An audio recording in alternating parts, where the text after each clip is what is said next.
Okay, I think it's kind of good to start with this graphic, which is just, hold on a second. There we go. Now we're there, right? You can see the graphic. Mm-hmm. Yes. I think this is a nice graphic to start with because it gives the overlay of the entire Northeast Gateway project. Because we tend to look at it in its individual components, but it's good to start out from a big, high level. Down here is the start of the project. This is Fleischman Boulevard down here. This is Holy Comforter Episcopal School. The area of Welaunee Boulevard that goes through that is in the Canopy Development District. That whole area is under development now. The first phase of it, there's people living in there and there's businesses there, and the rest of it is under construction now and in the future. The road's about 2/3 of the way finished, and we have an agreement. The intergovernmental agency has an agreement with the developer and the city of Tallahassee to reimburse the developer for the construction of the road through that area. It was set at a not to exceed amount, which was, I think, just a little over $5 million based in values from a couple years ago. So we think we're doing pretty good there in terms of just return on investment for the voter. Then Welaunee Boulevard goes up here to I-10, the blue line here. So the PD&E project pretty much starts where the blue line is. This area through here is owned by the city of Tallahassee. This is the planned unit development that the city has approved.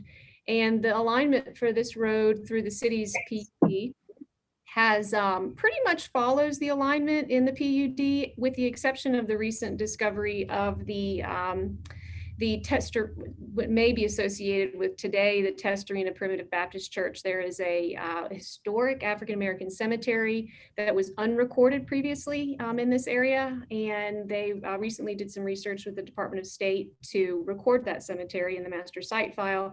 And also create a buffer area for where that cemetery was recorded. So before, in fact, the road alignment that was in the adopted PUD went into that area.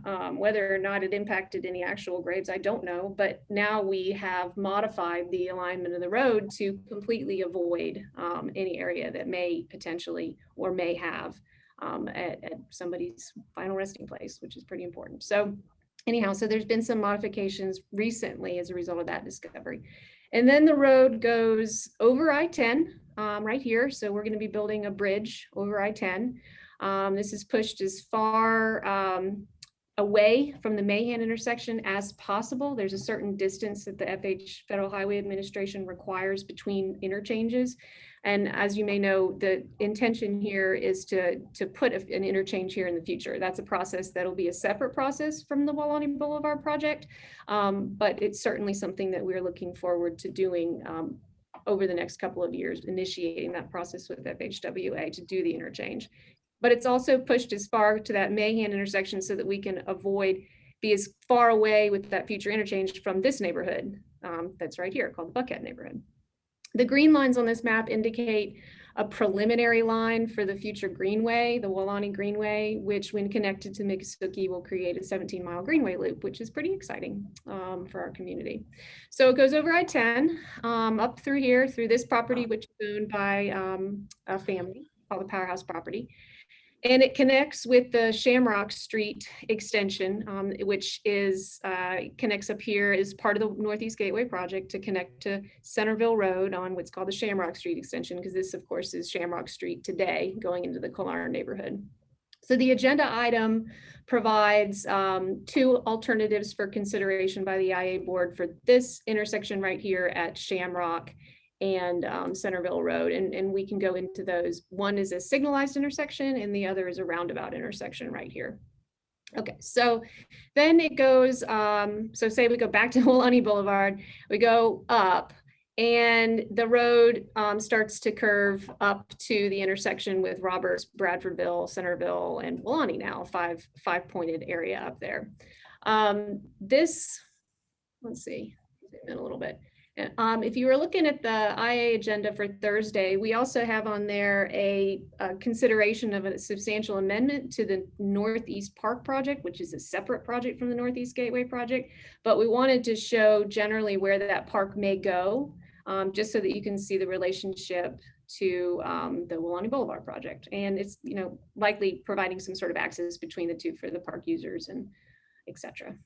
So that's not a part of the Northeast Gateway project, but relevant nonetheless.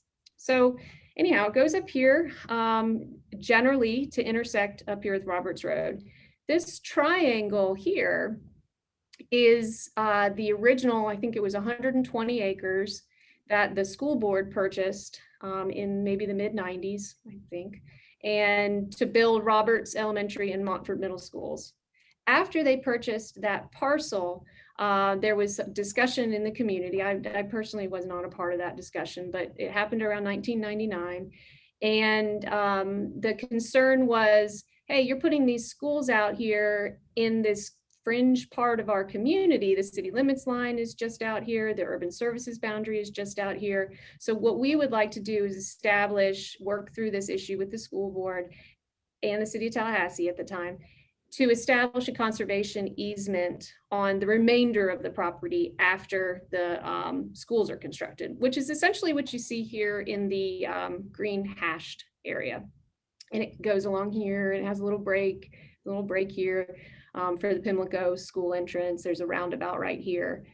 This is a property, this little square here is a property that's owned by a single landowner. It's a homesteaded property. So I think it was about approximately 70 acres were placed into a conservation easement. Well, they had a settlement agreement in 1999 and then a conservation easement in 2006 that was the result of that settlement agreement. The conservation easement was there, as I mentioned, to be that buffer between the school development and the rural area. At the time, in the 1990s, there's not a whole lot of development out here. In fact, the land was, the entire parcel with some patches of trees was pretty much just farmland. It was open area. So since the conservation agreement was placed, then this area has had the opportunity for regrowth. So now we see more of a tree canopy in this area now. And so that's why a lot of the trees along this area are not super big trees, because it was really just a farmland that's regrowth. And it's a valuable asset to the community in terms of the tree canopy. But it's important to note that it was for the rural buffer versus a significant environmental feature at that time. One other thing to mention, the conservation easement and the settlement agreement both explicitly state that that by no means does the city or their agent, in this case maybe Blueprint, would waive their right to, hey Talithia, that would waive their right to doing through the process of eminent domain or willing acquisition of a part of the conservation easement for linear infrastructure, which could be a road or it could be utilities. So the conservation easement and the settlement agreement both explicitly state that there could be a road that goes through here someday. Okay, so that's high level. But I'd like to go ahead and jump to the different options for the intersection. Yeah, because I definitely have some questions about these. Actually, can I just interject real quick on the conservation easement? Because you did say that it doesn't prohibit the use of eminent domain. That is correct, but it does say explicitly in there that construction of infrastructure, including roads, buildings, and other things are prohibited. So yes, it doesn't prevent you from exercising your use of eminent domain, but the contract was a settlement, and it was a settlement between those people that you mentioned in the school board, because the board had bought the land before they had figured all this stuff out. So to me, that's a bit of a red flag, because yes, it doesn't prohibit the use of eminent domain, but I think they have a pretty good case here. And I know Randy Denker is the one who's representing them. So yeah, I don't think we're saying anything too differently. Let me address the legal issue here. What really we need to focus on is the statute. Florida law section 704.06 is the Florida statute on conservation easements. And it clearly states that even for a perpetual conservation easement, you can have, the government's not prevented from doing eminent domain. So when you set up a conservation easement, you clearly will have language in there about what's allowed, what's not allowed. But the focus is really on the statute, which says, even though you set the conservation easement up, you still are not prohibiting the government from taking action for eminent domain purposes in establishing transportation corridors. So that's what you really should focus on. Well, I mean, that's correct. It also does not give up the right of the landowners to fight that.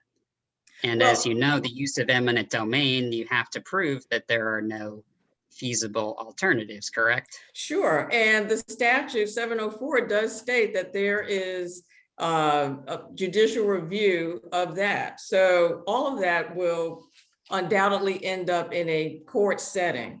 And that's what the court is there to decide, whether or not there is a true public benefit to the conservation easement versus the public need for a transportation corridor. So that's not to say, given all of that, it doesn't mean that because you have that statute that says there's eminent domain, that there can't be a challenge to it. There certainly can, but the right of the government to proceed in eminent domain is certainly supported by statute. And that's recognized even in the settlement agreement. Even the settlement agreement and the conservation easement document clearly state that the city did not waive their right to eminent domain, that any other governmental entity did not waive their right to eminent domain. And even both documents quote 704. So I just want to make sure you're aware of that. Yeah, I am. I've read it. I thank you. I do understand, but again, the government is going to have to prove that there are no alternatives, feasible alternatives. And to further expand upon that, my question is, this was an agreement that was made between the city of Tallahassee, the school board, and private entities. I mean, do we just not care that this agreement was made back then? Because I know there are a lot of people that are concerned about the use of eminent domain. I think you bring up a valid point about alternatives. And I think that it's worth it to walk down and look at these 4 alternatives because I think that we could probably share some valuable information for you. So do you want me to go into the Centerville Shamrock, or do you want me to? I do, but I would like, if you don't mind, I'd like to address one more thing before we do that. You said that in this conservation easement, it was a lot of farmland, right? And there wasn't a lot of trees and other large trees. Is that because I've looked at the tree survey, and if you take a look at it, let's see if I can pull it up here. Well, if you look at the tree survey, I know it says, and actually the recommendation says it does not impact environmentally sensitive areas. Well, I would disagree with that, because in the pathway is an 85-inch wide live oak. That's 7 feet wide. There is a 48-inch loblolly pine, and the state co-champion, which is the largest tree in the state, is also in Leon, one of them. It's only an inch bigger. So this is an old growth tree.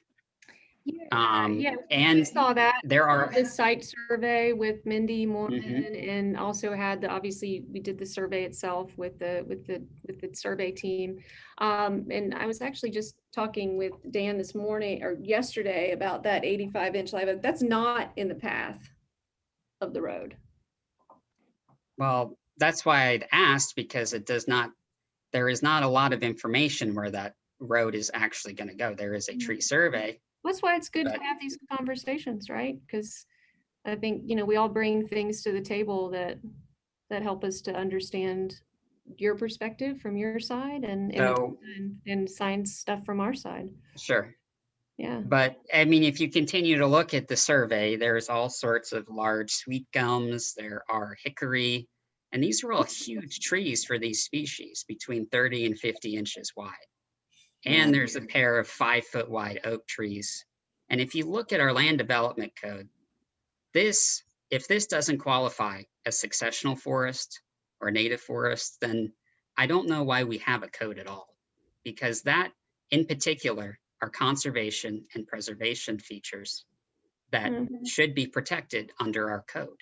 So, well, yeah. Yeah, I mean, I guess then one of the things that we want to think about when evaluating these alternatives is the length of the roadway itself, right? Because the longer the roadway, the more you impact whatever is in its path. Even when you, the good thing about building a road in a greenfield is that you can avoid things, right? As you get closer to tying into the points where you need to, it's harder and harder to avoid. But like Weelaunee Boulevard within the Powerhouse property, I mean, we've had a lot of, we've been out there and we know where we can go around the big trees and try to minimize impacts to gosh, any environmental features. There's some areas that, we're going to have to cross a wetland with Weelaunee Boulevard south of the schools. There is no way around it. But what we're doing is putting that road on the area that is the most narrow and to have the least amount of impact. And that really gets back to your point, Max, about, when you have no other alternatives that exist, do you have to do this? And I think it's worth it to go into some of these other alternatives and sort Sure. of and talk about it. So I'd like to maybe skip over the Shamrock one and we can come back to it. I got no problem there, but I think since we're on the topic of well, actually, I would, if you don't mind, do the Shamrock, because that gives us a little information as we go up. I thought that would be a good place to start. All right. All right. So, okay, let me go on back. So we've got the two alternatives for the Shamrock intersection, one being the roundabout and the other being the signal. Our staff recommendation is the roundabout.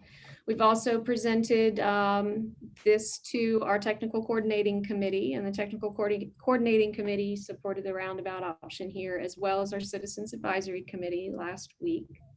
One of the reasons that this is a preferred option is because it allows us to actually straighten out the kink that's in Centerville Road. If you're familiar with that intersection, you may realize it's on a curve, and as a result, it has sight distance and safety issues there. The roundabout allows us to straighten out that kink.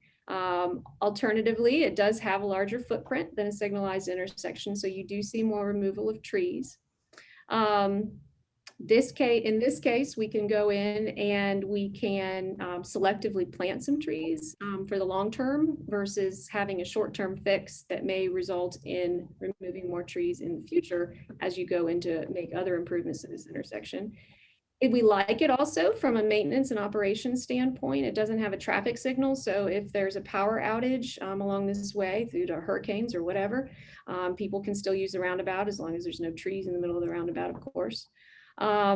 Let's see what else. Oh, because of the roundabout configuration, it continues to provide the access to these commercial businesses here, whereas the signalized option would require some different kind of circulation for getting into that commercial.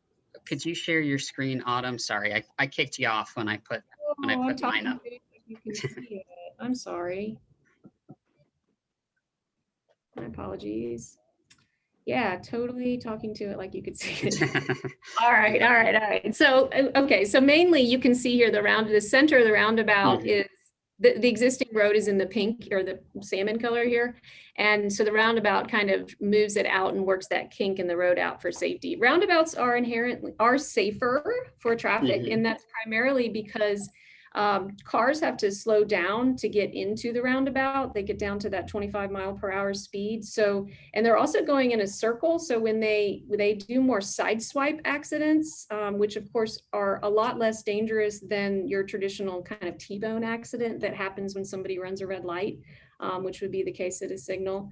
FHWA recently came out with a study that actually put roundabouts as more safer for pedestrians as well. So that's something to think about.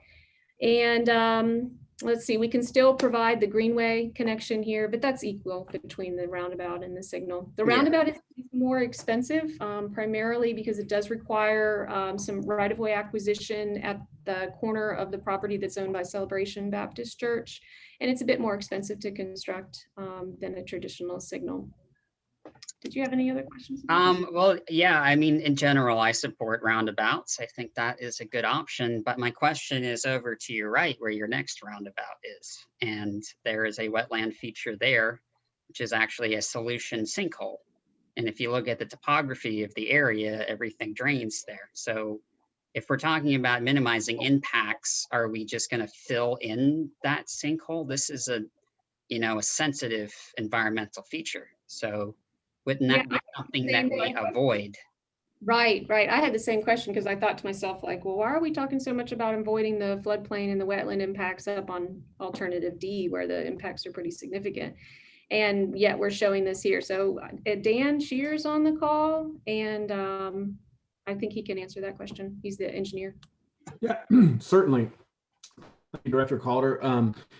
So we're basing a lot of this off of GIS, and that's the best information we have. But at this time, nobody has actually been on the property to survey exactly what the topographic and hydrologic features are. So that includes all the floodways and pathways. Now we have driven and walked the area where we're crossing the floodway to the north of here. And we are crossing at an existing crossing that the Powerhouse property has already established across that floodway. And that's one of the reasons why we identified that location, is there already is a vehicle tractor access across the floodway there with a built culvert system. So we won't be adding any degradation per se. We'll just be crossing in that same area, which is a great opportunity for us.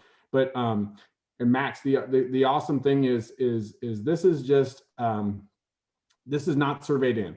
We don't have coordinates. We haven't laid this in perfectly. We're showing the best general alignment that we can show, but we can still waggle, as the director talked about earlier, around big trees, around nice features. We want this to be a very beautiful road for as long as we can make it that way before this land potentially moves to development. In the interim, charge Ryan with, hey, we're going to get out there and we'll do a full tree survey along this proposed right of way and throughout the whole property to be able to identify those significant features that we want to avoid. And my charge to Ryan and his team is we're going to avoid those. We're not locked in. This isn't written in stone. So if there actually is a hydrologic feature there where the GIS is speculating there's one because no one's been out there and surveyed it, then we will definitely modify the final design to avoid that. But again, this is all high level PD&E.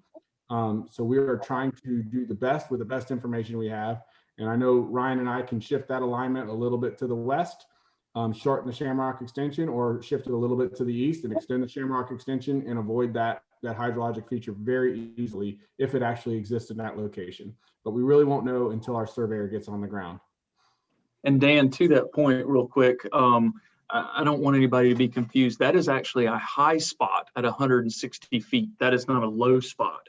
So you're sitting actually on top of a ridge, which is again to the importance of, after we get out of the PD&E phase, of getting our surveyors and our geotechnical and environmental folks out there to look at some of these things. It's a little bit peculiar that you'd actually see a wetland sitting right on top of the knoll, but again, it's GIS level data, and Dan's exactly right. If there's a little wiggle and a waggle that we need to do right there, but then we'll seek to avoid it. But the reality of it is that's a high spot, not a low spot. I don't want anybody to be confused about that. Okay, well, I mean, that's, my whole issue with how most of these projects unfold is we don't have all the information when the decisions are being made. So why haven't the surveys been done? Why haven't we been out here and logged all these trees and figured it out before the PD&E comes back and before the board is voting on locking into an alignment? Mm-hmm. Yeah, I mean, I understand, like, it would be great to have like every bit of information, but we really need to have the board approve a general alignment swath, if you will, or a corridor for which we can wiggle and waggle within, because then we can invest the dollars in doing the survey and the deep look into the analyses that's required for figuring out where those wiggles would go. And I think that that's maybe where we're getting, the process needs to be identified. With the PD&E, it's a high level study of identifying, generally where the road will go in that corridor or swath, and what the intersection treatments will be at some of those critical intersection points. But the design work actually begins after the PD&E study. So yeah, that's when we really kind of we do a high level review of stuff with PD&E, and we zone in on certain areas that we may need more analysis. Like, for example, doing that tree survey, we knew that trees are important to this community, and they're important to us too. And we do what we can to avoid them and retain them. I can see your skepticism. You're yep. aware of it, but it's absolutely true. I mean, we value them as much as the next person in Tallahassee does, and as people. But of course, as Blueprint staff, we have a process. And anyhow, doing the tree survey at this point in the project is actually out of the order for what's typical in a PD&E.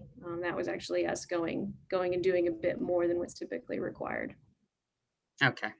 Well, thank you for that explanation. I can only tell you, if I were sitting on the board, I'd say, go back and get me more information so I can make a better decision. Because with this level of information, personally, I would not be able to make a decision. I need to know what feature that is. I need to know if there are any significant sites or cultural areas before we even spend any more time. But if you don't mind, we can move on, because I would like to get to the stormwater stuff and move north to the options there. Yeah, alrighty then. All right, so 4 alternatives for the northern connection. The first is the one that we recommend, which is also recommended by our technical coordinating committee. They recommended this 5-legged roundabout, or alternative C, which we'll get to in a second. And then our citizens advisory committee recommended this 5-legged roundabout. And our recommendation is this 5-legged roundabout. So as you can see, Weelaunee Boulevard, it's generally, for all of the 4, it's pretty much this point right here, just north and west of the D and Boulevard, where they start to be different. Alternative A, B, and C go up using primarily the conservation easement up to about, am I sharing? Yeah, up to about here. And then there are, so off of the homesteaded property that's owned by Mary Alma and Dave Lang, right in here, their home is right here. So the road is on the conservation easement side of the property line. And that's, I think, the tree that you identified, that 85-inch tree, I think is right around here, right, Dan? Isn't it just south of the school board? Pimlico? Yeah, it's in that area somewhere. Yeah, so this road, barn, right? Yep, right where you're handing, right there. That's right, exactly. So the Langs have a pole barn right here, so we avoid that pole barn, and the tree is on that property. So anyhow, and it has this connection to the school property, which was requested by the school board, and then it goes up to the intersection here. And I know that you noticed this, Max, but what we were able to do is situate the footprint for the circle for the roundabout around the 71-inch live oak tree that's right now sits on the corner of Centerville and Roberts Road. So it does shift the intersection slightly, but it's a good thing because it helps us to retain that tree there. It's a single lane roundabout. On the order of magnitude of the Ox Bottom and Cary Forest roundabouts, or if you will, I'm sorry, hang on a second. Hey, I'm in a meeting right now. You don't have to vacuum back here. Thank you. Anyhow, okay, so Orange Avenue and Jim Lee has a roundabout on it, right? Mm-hmm. And the difference there is that's a 2-lane roundabout. So this would be a single lane roundabout. So actually slightly easier to navigate because it's only 1 lane versus 2. Orange Avenue's 2 lanes coming in. 4 lanes coming in versus here, all these roads are going to be 2 lanes. So So yeah, there you go. It does require acquisition of some of the Archibald property, a little bit there at the St. Philip AME Church, a little bit here on this corner, and of course about 10.5 or 10 acres of the 70-acre conservation easement. As you can see, let's see, what else do we have here? It's A, B, and C are the shortest. D is about a half a mile longer, so it has more impervious area than A, B, and C. It uses the existing topography. It's relatively flat. It's a high land, which I noticed. I know you noticed the hardwoods that are on that in that area.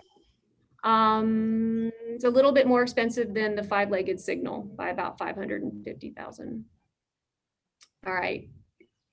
B is the 5-legged signal. I don't know how much you want to talk about this one. The only one I mean, really A, and I would say D, and which is the Circa recommended, because I think those are. The only thing I want to add about D is it was recommended by our TCC, so I don't want to walk past that. And the reason is because it does maintain that 4-leg intersection, which is a benefit, a transportation benefit. But it does include more impervious area, as well as the impact to the homestead, a bigger impact to the homesteaded property, which is the Langs. And just to clarify, this is C, not D. This is C. Yeah. Okay. All right. Well, let's go to D. Okay. So D, different from the others, does not. Wolaani Boulevard does not impact the conservation easement. We've provided 2 alternatives for the school connection. The school board does not like the red connection. So clearly we would want to work with the school board there. The school board likes the purple connection. So I'm not going to say that alternative D doesn't impact the conservation easement, because it does, because of the school board connection. But Wolaani Boulevard itself stays off of the conservation easement in this alternative. The reason this was developed is because we wanted to A, identify an alternative that didn't impact the conservation easement, and B, didn't impact the homesteaded properties like alternative C does, for example. So what it does instead is it takes Wolaani Boulevard, it leaves this intersection pretty much intact as it is today. So the 71-inch live oak can remain with this intersection. It takes Wolaani Boulevard and swings it through about a 100-acre parcel right here. The 100-acre parcel is not homestead improved. It does have a planted pine in this pretty much area, this kind of bubble area here, thumbprint maybe. It's owned by some family members. They are in a trust. There's 3 of them. I think they're brothers and sisters.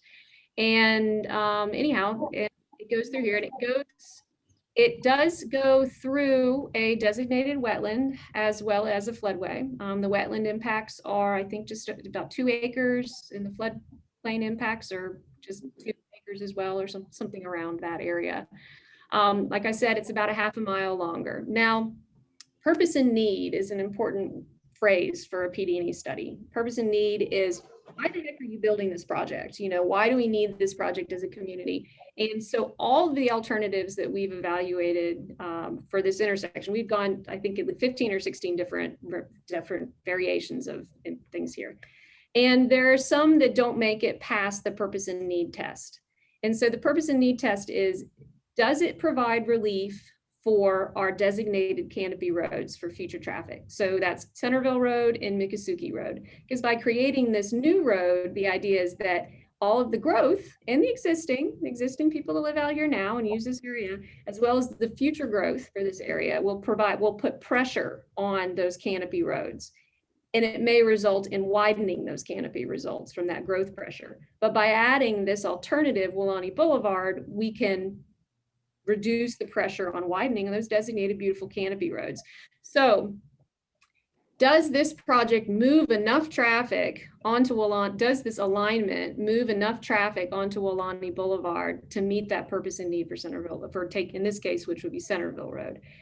It does. It does. It's about as far east as we can go to meet that purpose and need. If it didn't meet it, we wouldn't have proposed it to the IA board for their consideration. If it didn't meet it, it didn't meet it, and that's the big deal.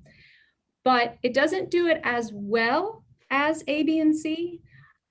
As compared to A, B, and C, 1 in 4 cars with alternative D, 1 in 4 cars will stay on Centerville Road and 3 will take Wilani Boulevard. Whereas with A, B, and C, all 4 of those cars will stay on Wilani Boulevard.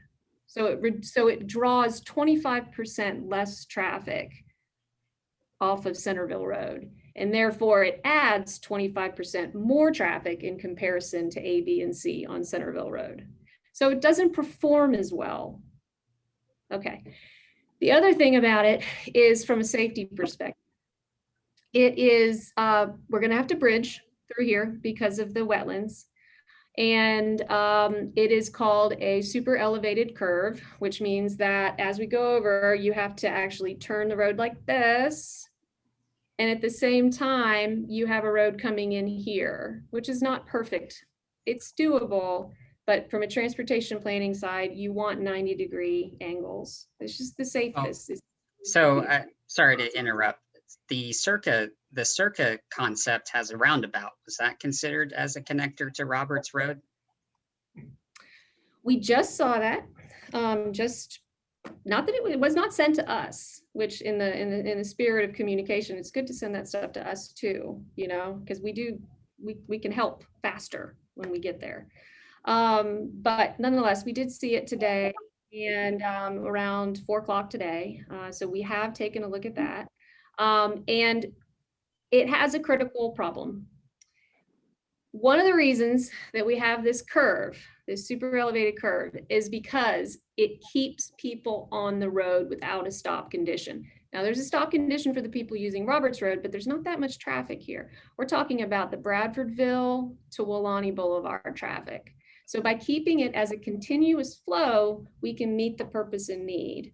But when we put a stop condition here or a roundabout condition at Roberts Road, we lose that continuous flow. And so we don't meet our purpose and need with that solution. But also in terms of the environmental impacts, we're still impacting the wetland with that. We're still bridging and impacting the wetland. Yeah, I see that, but I mean, how long is Wilani Boulevard from top to bottom? Ryan, I know you just pulled those numbers the other day. 6.8 miles. 6.8. It depends on the alternative. This one is, as Autumn said, a half mile longer. And at the rate of speed, a half mile longer is going to result in an extra, minute and a half of travel time. And you add that roundabout in there, and it's going to diminish your speed even more. This maintains speed at 45 miles an hour. We've designed it as such, very consistent with Centerville Road as it is today. You put a roundabout in there, within a quarter mile on either side of that roundabout, you're going to have deceleration and acceleration, and it's going to take even longer. To Autumn's point, you get no less environmental impact, and you actually have an alternative that operates in a less satisfactory condition than what is here in D. So it's, and it would be more disruptive to Roberts Road. You'd be adding a roundabout, a location where there isn't an intersection today. I mean, there's just a whole host of reasons that alternative. We looked at 16 different alternatives in this. These are not the only 4 that we've studied. It wasn't as if we haven't been spending the last 9 months looking at different alternatives. We spent, 9 months, pushing a year at this point, looking at different alternatives. There've been 16 on the table, and these were the 4 that we found that best met the purpose and need of the project, addressed the whole host of environmental, both natural and social environmental issues, the engineering needs of the project, and then going back to that foundational element of the purpose and need statement, could they meet that? And as Autumn said, I mean, we're only presenting a quarter of those that we evaluated based on both our public engagement and all of our environmental and engineering analyses. Yeah. Thank you. Yeah, I appreciate that explanation. I think I'm going to have to disagree with you on the environmental impacts, because this road already goes over wetlands. It also does a lot of things, and preserving a native forest is a lot more important than taking out slash pine. And yes, Deanna. And wetland. And well, you're already going through it. So where's the concern there? Well, it's exactly what you said, which is when no other alternatives are present. And in this case, There are 3 other alternatives that are present. Well, that I think we're just going to have to disagree because the social, I mean, all the landowners are in agreement, cultural. I think the environmental community is also in unity that this road should not go through the conservation. And we'll see what the board says. But Deanna, you had a comment? I'm sorry, Autumn, I didn't mean to cut you off. Yeah, I was just wondering what's happening to all that impervious area. Just because, I mean, if you do a quick calculation, 7 miles times 24 feet is like 900,000 square feet of newly impervious surfaces in a wetland. And I would hate to hear that it's going to drive a stormwater pond, or you're just like, you know, adding it to the stormwater pond down south. Does that make sense? That was a horribly. I mean, they're going to have to be a whole series of ponds, and I would like to get our discussion to the south side and that stuff before we run out of time. So I know we're talking about this a lot. Well, on that topic though, with the stormwater ponds, that this alternative will require more stormwater ponds. And Deanna, your point is well made, because it is a ½ a mile longer. So you are getting more impervious area, you know, for which you treat and for which you impact the natural area. Yeah, absolutely. I mean, this whole area is going to turn into impervious surfaces. I mean, only 40% of this area is going to be kept as natural. So you're going to have supporting stormwater infrastructure all up and down this, right? You know, that's fascinating, because it's thinking about it from like a private sector development perspective, right? So say that trust that owns that 100-acre parcel wants to develop that 100-acre parcel. They would not be able to develop in the wetland. They would not. The Leon County Development Code says, no way, you stay out of that. You've got other high land, the pine area that you can develop, and you can develop that, but you cannot impact the floodplain or the wetland in this case, right? But here we are with an alternative that impacts that. It's very much in conflict with the goals of this community in terms of the comprehensive plan and impacting our environmental. Yeah, well, then we shouldn't build this road at all, because it impacts the wetland to the south. We should figure out how to get it around there. I mean, you know, I don't really see how that's just me. But again, I would like to steer this conversation to the south side, because this does bring up the stormwater issues, and that's really what we're here to talk about. If you don't mind, I just want to. No, I'm fine. I saw 2 topics. This one and yeah. So, great. All right. Well, I'm stop sharing, and there you go. Yes. I'd love to just take a pause for a moment. I'm so grateful for the robust conversation that's happening here, and I'm surprised by it. Max and I had sent emails, Autumn, that I know got forwarded through Blueprint, to invite y'all to a discussion to talk about these things, where we would invite local community residents who are interested, whom would be directly impacted by these plans. We didn't get response from that, and instead I got a text from you, Autumn, personally, 3 minutes before this meeting started, to say that you were coming, and it looks like an organized event here. And I know you all at Blueprint are really busy, working your tails off, and here you are surprising us collaboratively at a meeting. And it feels odd. This is a committee that's a working group to think about environmental justice issues and how to empower residents in Tallahassee through the Democratic Party. And if we want to talk about purpose and need, the plan was that we were each going to go around. We have some new people here tonight that we're excited about activating and energizing around environmental justice issues in the city. I feel like that's getting bypassed, and I just want to take a check about what we're doing collaboratively, and how is it that you all showed up, I believe, with no notice to this work committee. Well, first of all, thank you for kind of resetting this. I appreciate that because it is your meeting and yeah, absolutely. So whatever journey it needs to take, please help to keep it on the path that you guys have your mission for this meeting. So what we would like, we're really happy that you wanted to show up, but we would have preferred that you showed up to our invited meeting where we have, again, local residents that are interested who will be directly impacted, who would like more support to ask questions, which is not us here right now. So I feel like it would have been a more productive choice if you had responded to that invitation and we had been able to schedule out this discussion so that the people who will be impacted would be able to address questions with more support. So I'm wondering again, just to take a pause and a breath, what do we want to be doing here? What are our goals? And Max, I want to support you as our chair to establish where are we at. We have some new members here that bring a wealth of experience to environmental justice work that have shown up to the committee for the first time. Would we like to hear an introduction from them and focus on what our agenda is for the meeting?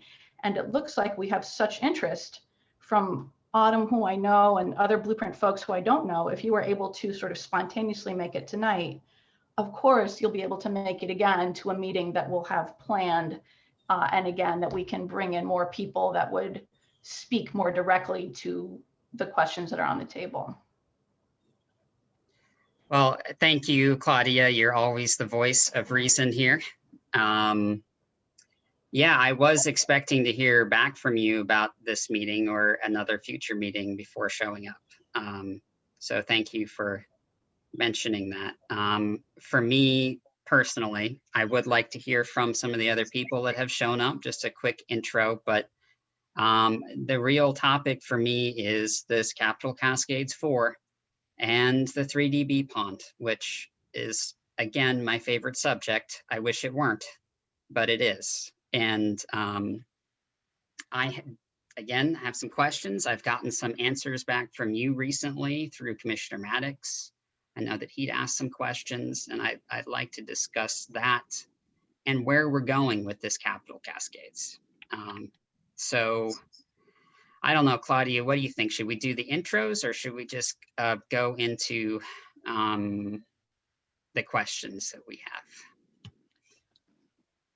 Well, I would offer again that that we get more into the nitty gritty when we have more residents who will be impacted. That was our plan. Yeah. And again, we had some very enthusiastic Blueprint members that showed up unexpectedly. And I would offer that we set a date right now and have that conversation when we're ready to, and we stick with our environmental justice democratic plan, which is not to get into policy debate on this, but to talk more generally about engaging and activating our residents through the city. So sure. I do have some very specific things I would like to go over because this is affected by Thursday, and I was hoping that we'd have this meeting scheduled before this coming Thursday. Of course. So maybe. Well, actually, Claudia, I think you bring up a good point. You know, the policy decisions is the board's. The staff that, you know, are on the call now, and Ryan and his team, you know, we don't make those decisions. So maybe we set something up for a later date. Hopefully we've provided some value and information that's, you know, helpful to your group. So Autumn, what say you? My calendar's open. I'm ready to look and find a date. Okay. Okay, Max, I'm hearing, yes, we can schedule ahead. And I'm hearing you had a couple key questions I that do have you could get to concisely. And that way we can span our committee material.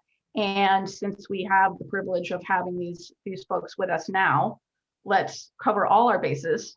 And Max, can you know, I would support you on behalf of the committee members to ask the specific questions you have, if y'all can respond to that.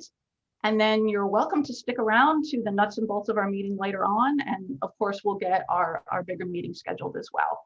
So Max, the floor is yours. For okay, well, thank you. Now that sounds great. That sounds great to me. So, you know, I have had a little bit of an issue with this Capital Cascades 4 and how the RFQ process has been handled. I know that this is the standard policy that Blueprint has, so maybe I'm complaining about the actual policy. But the entire point of reaching out and resetting for segment 4 was to keep the two-way communication, and I read the after action report, between the interested parties. And I didn't see anywhere on the website these responses to the RFQ. It was advertised for about a month. There were only 2 responses. They were both local firms.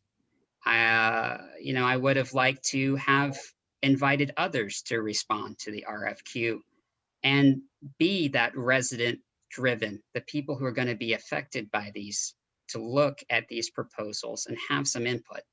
And it seems like the board should have some input as well, without making a decision unilaterally without this type of input. And, you know, I watched the website, I look at all.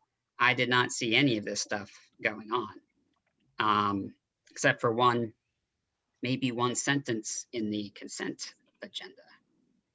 I will say I did review the RFQ. I'm pleasantly surprised. I think it is pretty decent. There's a lot of other stuff I would include, and hopefully that will be coming in the future. I'm very happy to see Jones and Jones Edmonds, who's doing the stormwater modeling. They're an excellent firm. I do have questions because I know the 3dB pond will be starting tomorrow, or at least the notice to proceed will be given. And, you know, I did get some responses back from you, and maybe I can share my screen here so other people can see it as well. And for me, again, this is all about holistic planning. This is about getting all of our facts, all of our surveys, everything in a row before we're committed, before there's money, before there are displacements. And there are a lot of people scared about, I'm getting calls and emails every day about people in Alberta Empire, people who live in Bond, people who live in Providence, Liberty Park, because I am the only one in this committee who is getting this information out to people in a real way. So I did have a lot of, you know, specific questions. This was the background information on the procurement, which you've answered. I did say my responses are in blue. You know, we have this memorandum, and I did send an email about a linear infrastructure variance and why this was allowed to move forward without one, because I keep hearing it's a linear stormwater system, linear park. And there are specific approvals when you look at the tree planting and the variances and all that sort of thing. So I was very curious, you know, what kind of modifications are we going to have to make to these ponds? But it seems to me that there is no way to even know, because we haven't studied the Capital Cascades 4. And it's my understanding that there is a new stormwater model that's being developed, a preconditions model for the St. Augustine branch that terminates at the 3dB pond. And the study area for Capital Cascades 4 starts at that very point, the confluence of the St. Augustine branch and the central drainage ditch. So if we are developing both of these tools, which are excellent, these are excellent tools, why are we not waiting until that happens? And see, it's currently underway. So I think you answered that down here where you said, let's see, it's critical that Blueprint in the city of Tallahassee be able to quantify the benefits of the improvements of the Capital Cascade system and this new pre-development model, right? While simultaneously leveraging the opportunity with capital. That's great. We're in agreement there. But again, why are we not using the tools that are being developed now? And we made a big deal about this. We were told the pond had to go here. This is why we had to displace people. Some of the lowest income and most vulnerable people in our entire city and county. This pond had to go here. We had to do it this way. But the response is that this is a relatively small cog in the network of the CCT system. It doesn't have a significant capacity to retain significant amounts of stormwater or for the entire branch.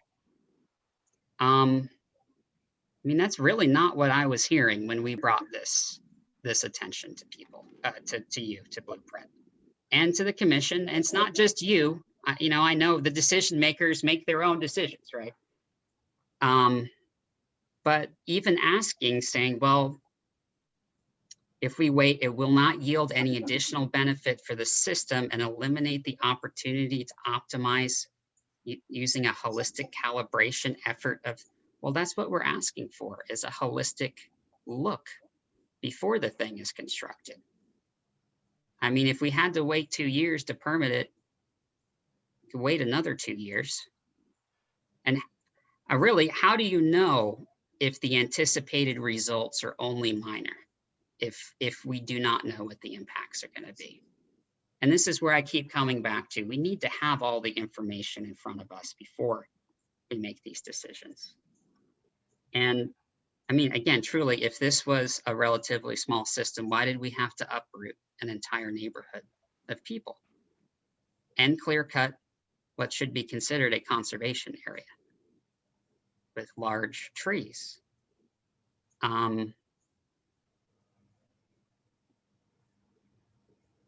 And then I was reviewing the information that Jones and Associates provided in their proposal, which has been accepted. We understand that if proposed stormwater ponds are coupled with amenities like Tallahassee Junction or Cascades Park, will need to exhibit a higher level of treatment than would typically be provided by solely from nutrient removal from wet detention. Well, what they're proposing is what we suggested. We suggested that the 3DB ponds be shrunk and install a recirculating pump to protect the algae, keep it from growing, and also remove nutrients. So I'm not exactly sure where I'm going with this, other than I'm a little vexed, because there seem to be a lot of different design options that could have been taken and still could be. Why is it so important for us to continue now with this project when the tools are already being developed for the master plan that would also include this project? And that's my first question, I guess. I would personally like to see this move up to Alberta. I mean, we need to look at how all of these things work together. So do you mind addressing that, Autumn? Why are we moving forward on this project when the tools to design such a project are being developed right now? Yeah, no problem. I am going to have Dan address that, as he's our engineer and it is an engineering answer. I do want to take a second to talk about the first thing you said, which was the segment 4 RFQ. And I appreciate that you recognize the strength of the team that was selected to move forward with the award. We also saw the Jones Edmonds subconsultant as a strength. I was very pleased to see that they had done the Sweetwater project that I know that you had referenced, and to add some strength to our communication and collaboration going forward.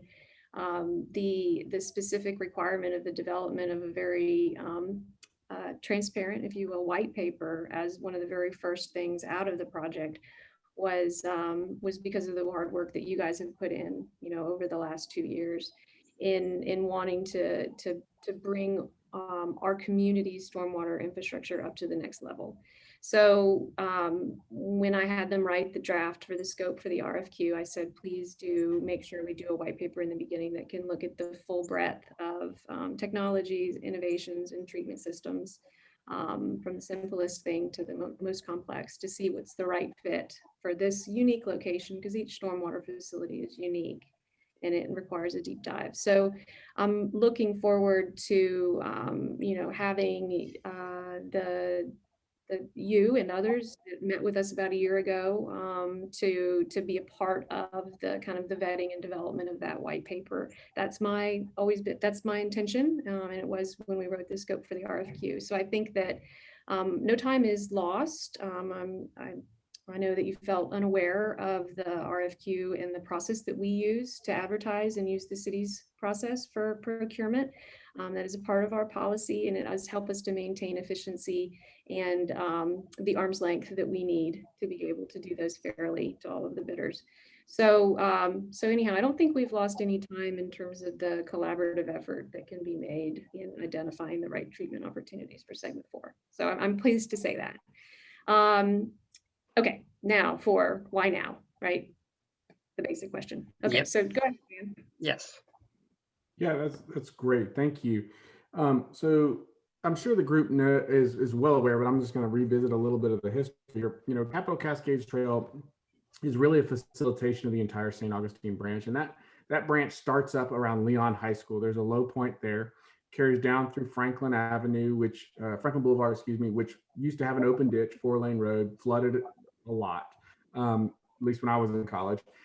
Comes down through what was the old Centennial Park, which is now Cascades Park, which has Centennial Field in it as a historical marker, I guess. And then continues south of Monroe Street, jumps over the railroad tracks, continues south on Monroe Street, continues along the new FAMU Way, which used to be an open ditch and now is a covered box culvert, and all the way down to the central drainage ditch, kind of following the FAMU Way path. That's always been the historical path of the St. Augustine branch. And I think if you read our history books, at one time at Cascades Park, there was a fall of some sort where the stormwater actually created a Cascade Falls of some sort. Again, predated my existence on this earth, but nonetheless, I believe it was there. So as part of this project, Blueprint was charged as one of our penny sales tax 27, or this was Blueprint 2000, so before my time, but was charged with implementing this project. And the beauty of those projects that the citizens have approved in our ballot initiative is it binds us, and it's a good thing it binds us because we can grow tentacles and stretch projects farther than we're really authorized or we should. So but the beauty here is this 3dB pond is the last step in the St. Augustine branch, and it is purely a water quality project. So we can all agree that Wakulla Springs is degraded, and we want to do better at Lake Henrietta, and we want to do better in the Munson Slough. And this is a huge contributor. If you just think about that long length I just talked about, from Leon High School all the way through Cascades Park, down FAMU Way, all the way into Central Drainage Ditch, which eventually dumps into the Munson Slough in Lake Henrietta, and then follows into Lake Munson, Black Swamp, all those areas that we all, I think, value as resources in our community.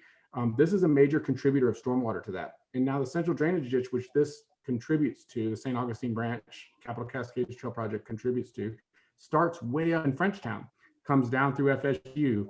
There's a lot of contributors to it up there. Lake Alberta is a project that FSU and the city of Tallahassee collaborated on to help minimize flooding at the football stadium area. Very successful. We're getting a lot of water quality. I know we get a lot of trash, and we also have a trash trap there. We're doing a trash trap on 3dB. We're doing a bioactivated media filter. This is a great water quality project. So, I can't emphasize that enough, that if we don't build it, the sooner we build it, the better and longer we're going to gain those water quality benefits. So when you talk about, hey, Cascades 4, why aren't we waiting to do this 3dB pond with Cascades 4? It's really not associated with Cascades 4 from a water quality perspective. We can't modify 3dB to significantly alter anything in the system as a standalone project. So we have alternatives. We have bypass the pond and don't even do the water quality project. We had a lot of those proposals when you were talking about with the IA board that we went through, the different options, the different design options. But in order to maximize water quality for downstream, this is the best project with the space provided and gravity, and where it's located, it follows the historical path of the St. Augustine branch.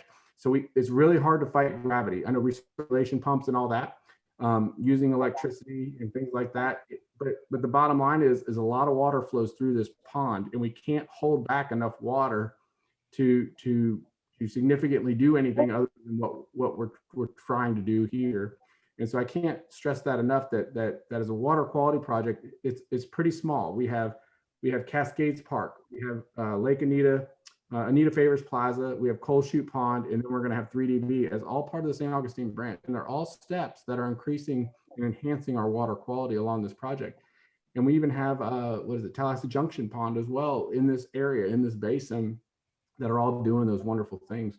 So to stop this water quality project as a quote unquote master plan, when truly and computer models really can't support this right now. We probably need FSU supercomputer to do it, to run all the contributing basins to the central drainage ditch that really do start well north of Frenchtown, that contribute to the central drainage ditch. If you drive along, it's not Old Bainbridge, it's that other road off of Old Bainbridge, Hartsfield, you can actually see the start of the central drainage ditch up there. And it's pretty amazing system that was developed in our community a long time ago. But the best thing we can do right now is do the most water quality we can. And then we're going to look at Capital Cascades 4 from where the railroad crossing is south, which is, I know, south of Lake Anita, but this is kind of stretching our boundaries as far as we're entitled to do, all the way down to Lake Henrietta.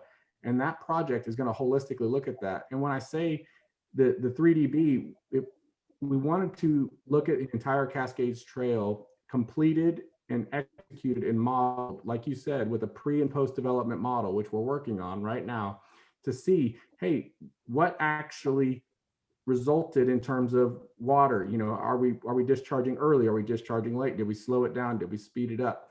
All these components built on each other. And we can't, the Wright brothers didn't build a B-2 stealth bomber right out of the gate. So, engineers take incremental steps, we evaluate those incremental steps, and we continue to react. And I know Max, you keep saying we got to have all the information, but civil engineering is art and science. It's definitely not, it's not precise to the point that I think you're expecting.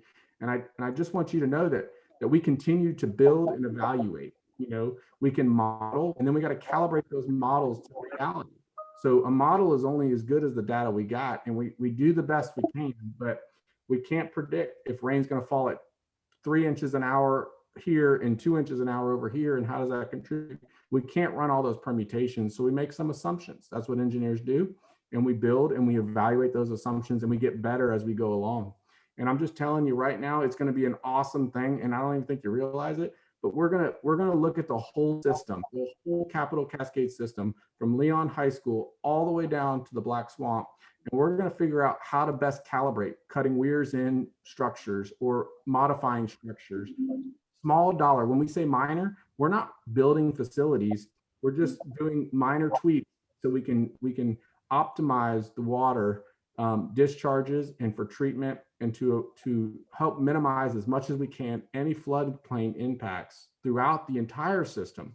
If we just pause 3DB and say, wait, we're going to fix this in 3DB, we can tell you that that's impossible. We can't fix this. We can't fix anything in 3DB. I can't stop the flooding in Liberty Park with 3DB.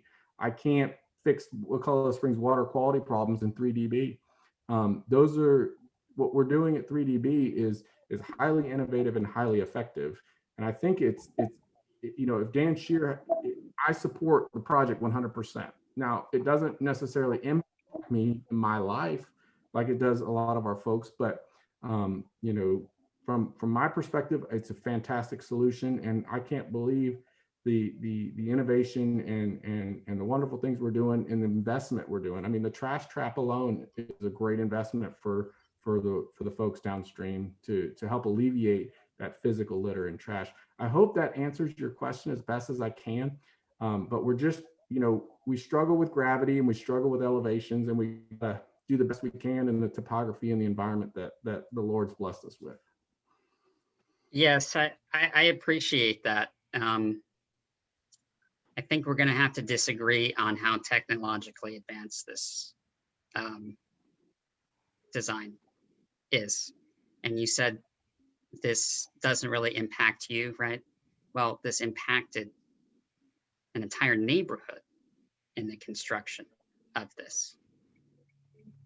I think it's been proven pretty much that large wet detention ponds do not provide the type of treatment that we're looking for in modern times.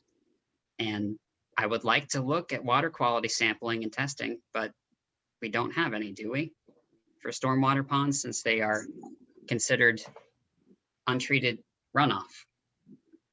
And I mean, I'm curious, do you disagree with Jones Edmonds in their analysis that there needs to be active treatment? And, when I did speak with Jones Edmonds, I called them up. They said they were under the impression that the preconditions model would be completed before construction of 3DB. And it's also just hard for me to look at this project and come to the same conclusion that waiting 2 years to have more information with a master plan wouldn't prevent issues.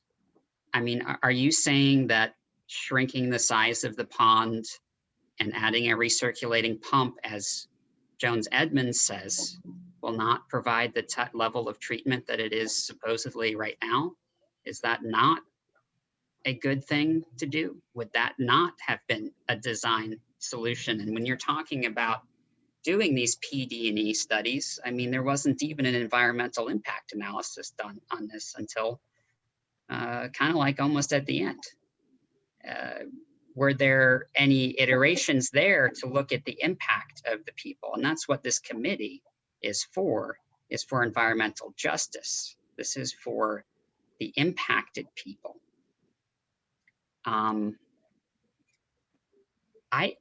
sorry, I cannot come to the same conclusion as you can on this design of this pond. It is a large wet detention pond, and there are all sorts of technologies that I hope and expect will be incorporated into CC4 with this new relationship.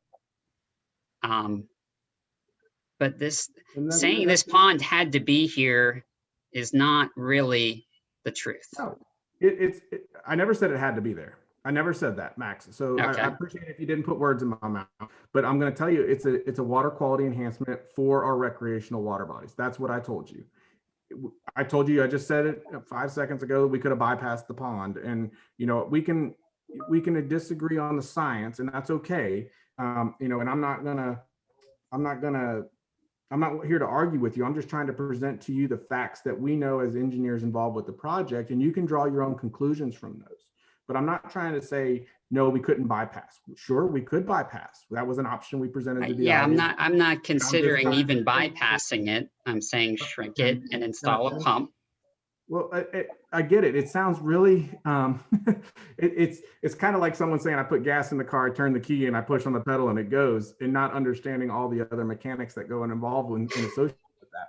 So I don't want to oversimplify, but this pond constantly flushes water. So recirculating is not reality, because water constantly moves through this system. It's not a storage detention facility, which is what I was trying to stress earlier. We would call this an inline treatment facility. So the water continually flows through this facility all the way up from north of Leon High School as part of that drainage basin. Water's constantly moving through Cascades Park, and therefore water's constantly moving through the St. Augustine branch. So we couldn't recirculate water to create enough detention time. It's not a sewer plant where we can recirculate the water and we have control of that. We're trying to do the best we can with gravity and topography that we've been given. Incorrect. There are options. There are things we could do, but to bypass the facility and not install the facility. but we're missing out on the water quality opportunity. That was the charge that IA board gave to us. I think it was 2013 when they assigned us projects. So, you know, again, as an implementer, you know, yes, maximizing the land area and building the biggest pond you can is the most effective. Lake Alberta is as big as it is for a reason. You know, if they shrunk that, there was a lot better use of that land, I'm sure, than water. You know, but to be honest, Max, technology, the best technology we have is filters, but the most cost effective is detention, wet detention and ponds. I mean, I have one in my neighborhood. I mean, I'm just trying to say from a cost. No, I hear you. I hear you from cost, but there are human and environmental impacts. And I think that we're at a crisis point. And again, this goes back to why this committee is here. I'm with you. I'm just trying to get my information, and I'm going to go ahead and I appreciate that. Look, I don't want to fight with anyone either. You know, we have opinions. But we are at a point in Florida, a crisis point. We must come up with technological solutions to prevent catastrophic loss of our water quality in our environment and displacement of our vulnerable populations. And Blueprint has $1 billion. I mean, Well, we shouldn't really be, yeah. And I think that this might help, and I'd like to go ahead and try to close our side of this out, because I know you guys have important business to take care of. But I think hopefully this can help to dovetail it together. And you know, we are the implementers of what the Intergovernmental Agency Board tells us to do, and we have a list of projects that we've been told to build and implement. There's 27 new projects in the new program, and we can, and we're always looking to find the best balance and solution for those projects, and as we implement them. So if there are ways that that this committee could help us with that implementation of the project, then I think that would be a really great start. You know, it sounds like, you know, you guys are more interested in the human side of the project, at least from what I can tell from the environmental justice. It's environmental justice includes environmentalism, social justice, and equity. It's the holistic approach, and that's what I continue to come back to, is looking at all of these That's things. good, because our projects are holistic in nature, and you know, and so I think that, you know, if you have wanted to invite us back to a future meeting, it might be helpful if we could, like, is there a project that you want to know more about? Like, I imagine that Airport Gateway is probably on your radar. You know, would you like us to do maybe a presentation, a 10-minute presentation on Airport Gateway, where the status of it, and, you know, what its goals are, what its description is today? Because I think that's a great place to start, because that's where we start. You know, what has the IA board authorized us to do? And then that's where we pick up.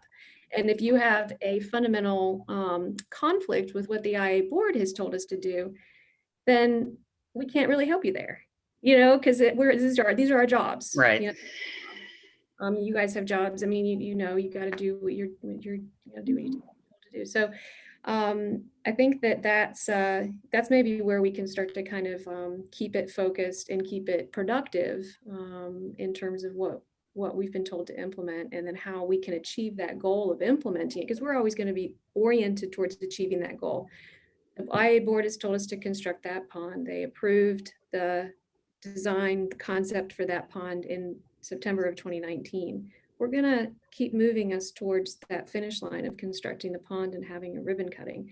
So, but if there are ways that you think that this committee could help to more holistically do that, then yeah, I mean, you know, that's where maybe our next conversation should be. You know, are there things that we could do now for 3DB, or are there things that we have to stay focused on our goal, but for segment 4 or the Airport Gateway? Well, you know, we've made many suggestions for 3DB. So I don't feel like that has been, and I realize you do have to listen to the board. It's a difficult position to be put in. And I'll call on you in just one second there, Anasa, is is, well, I do have one major question about Capital Cascades 4. Would it be possible to expand the scope to include the Alberta Pond to the north? I see that it was expanded to the south. And this is where this two-way communication would come in, because I've never received an email from Blueprint out of the blue, except for Dan. Dan sent me one, which was the drainage report, one day before the permits were applied for. I've never received an email, period, just out of the blue. Hey, you know, we've been talking about this for a long time. Just a heads up, the RFQ is coming out. Would you like any input on it? So I would like to see, is it possible to extend that north to Alberta to include that facility? Because if we do not have that in there, why are we doing this? Mr. Epstein, it's close to 7 right now, and I know I have a lot of things to do, Yes, so I'm about ready to sign definitely. off. And I'm sure the other Blueprint folks have things to do. Yeah. I think there's a hand up from NASA. Yes. Is it a question for anyone on the Blueprint side? Otherwise, I want to thank the committee for listening to us. We hope we've provided some value and was able to answer your questions, and look forward to Thank you. working with Minus you guys that last question you did, for sure. Hey, this was really great. Can you guys, Autumn, you're very patient. All of you guys are very patient. You had talked about a date where you guys might come back and you had your calendar open. Can you throw some their way? Yeah, to see but what let's let Anasa ask or speak first. If you. Yeah, hi. My question is actually for Blueprint people. So I'm a history professor, and as such, a lot of the technical conversation has gone right over my head, because all of this, I think, is inherently complex. It's not something that's like easy to understand, even if you are a reasonably intelligent person, if you're not, versed in topography and water, etc. And I was just wondering, I imagine that Blueprint does a lot of kind of informational output, but I was wondering if there's some possibility of like collaboration on the level of not simplifying the information, but streamlining it so that people can like read a page-long document and understand what's going on. Because I think part of the issue with y'all coming to regular meetings, which I hope that you do, even if that does happen with Blueprint and with community members, I imagine a lot of community members will be starting from a place of ignorance, frankly, because these are difficult issues to understand. And so it would be useful if there was some document or video, I don't know, output that we could work together on that's like, here's what we're going to be talking about at this upcoming meeting. Like, here's what this is, so that the whole meeting is not just technical explanation. Yeah, Leonard, did you want to say something? I didn't want to interrupt you. No, I wasn't. You popped up like on my screen, like big, like you had started to say something. I didn't want to interrupt you. Thank you. But Anasa, thank you. Yeah, I mean, I think that's a really great suggestion to, we're always trying to improve our communication, and sometimes the projects move quickly and we've got a lot going on, but we need to always come back to that point of somebody's just exploring this project for the very first time. They know nothing about it. They just heard some word on the street about it, and providing some sort of like collateral material or some sort of simplified way to share the information about the project is a great idea. We're trying to use more flowcharts in our materials, our public facing materials, because it seems like those communicate easily the project process versus like bullet points or paragraphs. So yeah, I appreciate the point. And I think that the takeaway is that when we do come back with a specific project to talk about, maybe creating something in advance that can be shared, it sounds like. Is that what I'm hearing? Yes, absolutely. That would be useful, I think. Sure. So might we be ready to hone in on a date and perhaps the segment 4 stormwater, or things that are going on about Blueprint and Southside stormwater development Because I know we do have residents that people are speaking about that would like more information, would like more accessible understanding of what's happening currently and what's projected to be happening in their neighborhoods.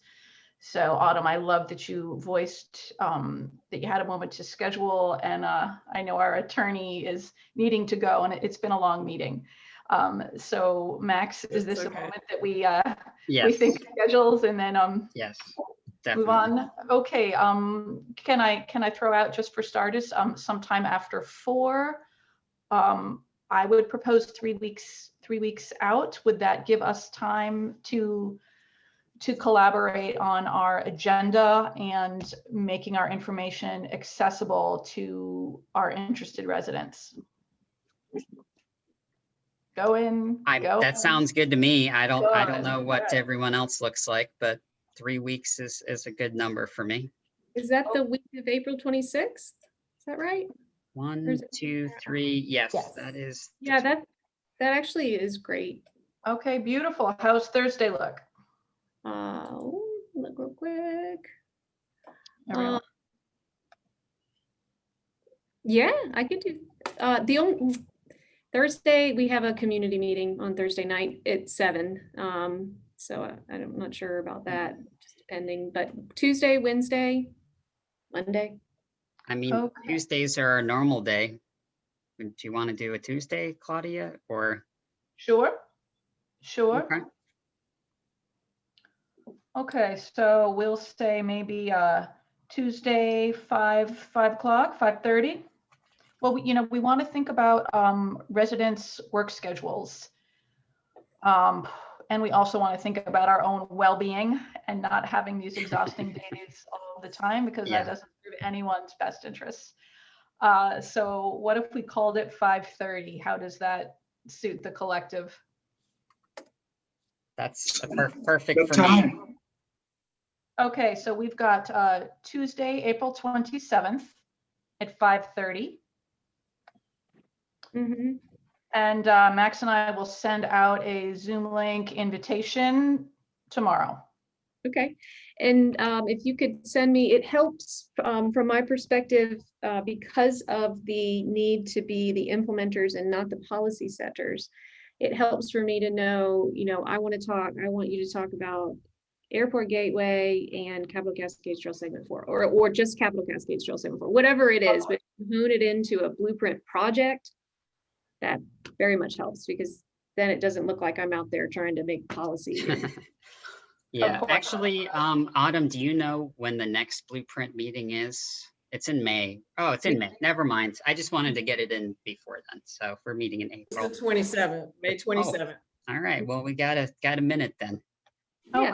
And I'm hearing that Autumn and Anassa may be able to, and then whoever else is interested also may be able to also have some collaborative communications around constructing some messaging that would read and be assimilated more easily by the residents in question. Yeah, and to just build a relationship and let them lead this. I'm the facilitator. We are the facilitators. I think that's basically what we all do here, but to let them decide what's going to happen. I can provide all the boring technical details, but it's not in my backyard. So, well, thank you. I really appreciate it. We weren't expecting it, but get out of here, see your family, eat some food. Thank you. Sure. And Good night. Bye. Blueprint, Bye-bye. thank you for showing up, and give us a little more notice next time. Yeah, we'll be prepared next time. Bye-bye. Good deal. Thank you. Hi, everybody. Thank you. Max, right. can I? Yeah, we're Max, gonna could I keep talking here suggest for a minute. So Okay. Just yeah, wanna we're make sure. just gonna wrap up our meeting Okay. and go from there. So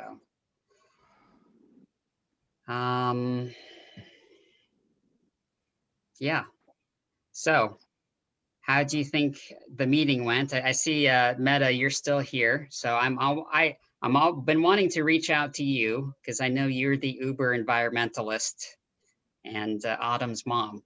So you've got a big shoes here. But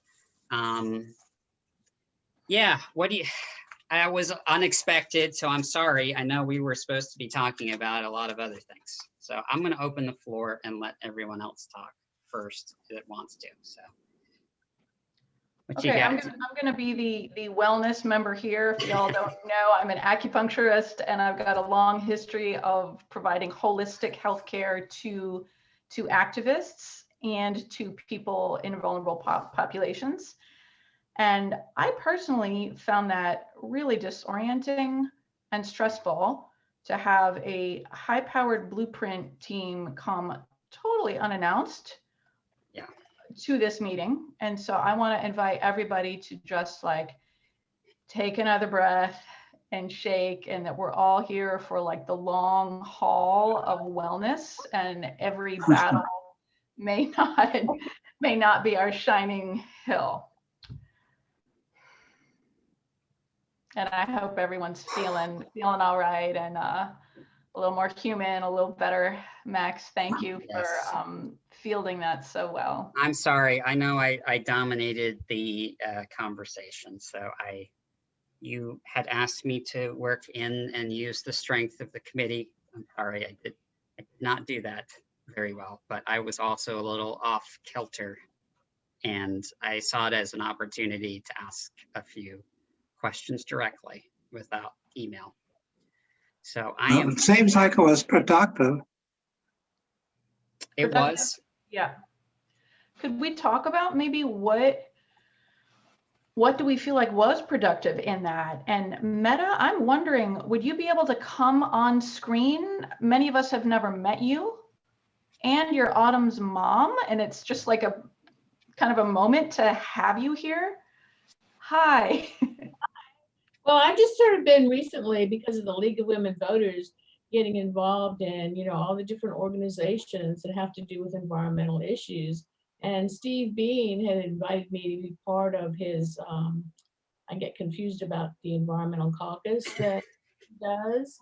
And so I've been attending that. And he sent this one out too. And I was a little bit confused because it was environmental justice, and you kind of hit on that. And I was like, I wasn't seeing the connection. But that's the reason I'm here. I'm just trying to kind of connect with all the different environmental groups since I started doing this for the league last fall. And that's where I'm at. So because I am also Autumn's mom, I don't feel like I can really comment or participate that much because, it kind of sounds kind of weird, but, I'm interested in the environment. That's what I do. As a retired person, that's where I focus my energies. So anyway. Well, thank you. You are always welcome to participate, even though you are Autumn's mom, someone's mom. But sorry, dogs are barking.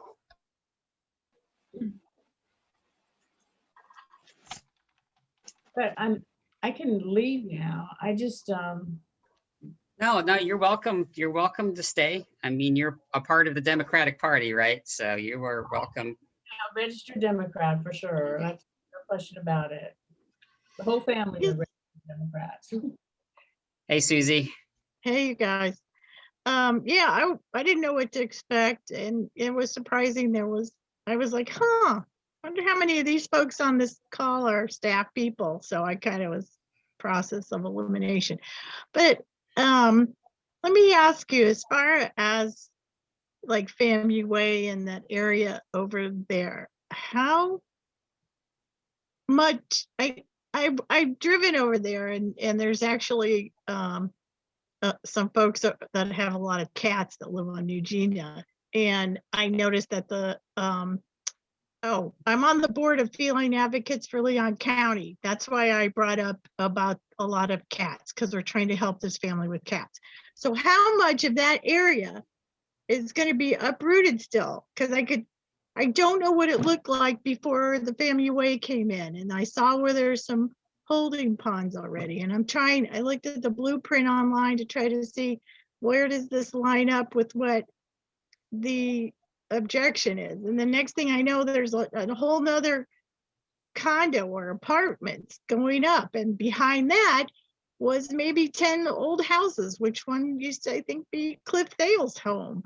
And Yeah. I'm like, are people still living there? So how much of that area, that Fountain Chapel Church, are those all endangered of just being uprooted and shut down and pushed out by more fast growing apartment complex? Is that what we're like here now Yeah. trying to pay attention to? Unfortunately, we are too late for FAMUA and people that have been displaced. And I've been hoping that Blueprint would take our suggestions, which also seems to be this Jones-Edmonds suggestion, to shrink the size of their pond and save the heritage oak trees that are still there. I mean, that is what's left. And that was an entire neighborhood. Did you go down to see where the new road is being? I mean, we'll start up where you were talking about, where those new condos are going up. Yeah. That is the original location of where the holding pond was supposed to be. Okay. And we were told that they couldn't put the pond there because they couldn't put a culvert underneath the train tracks, which is confusing to me as the drainage canal already goes under the train tracks. There is a bridge there.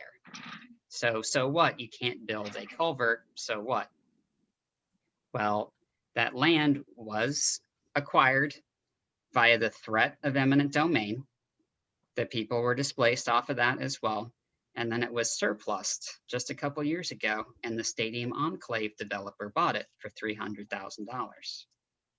And if you look, the displacements in Stearns Mosley and those homes that you were referencing, a private developer bought those homes and moved them from Stearns Mosley, which is up to the north where Stadium Enclave is, and moved them to save them.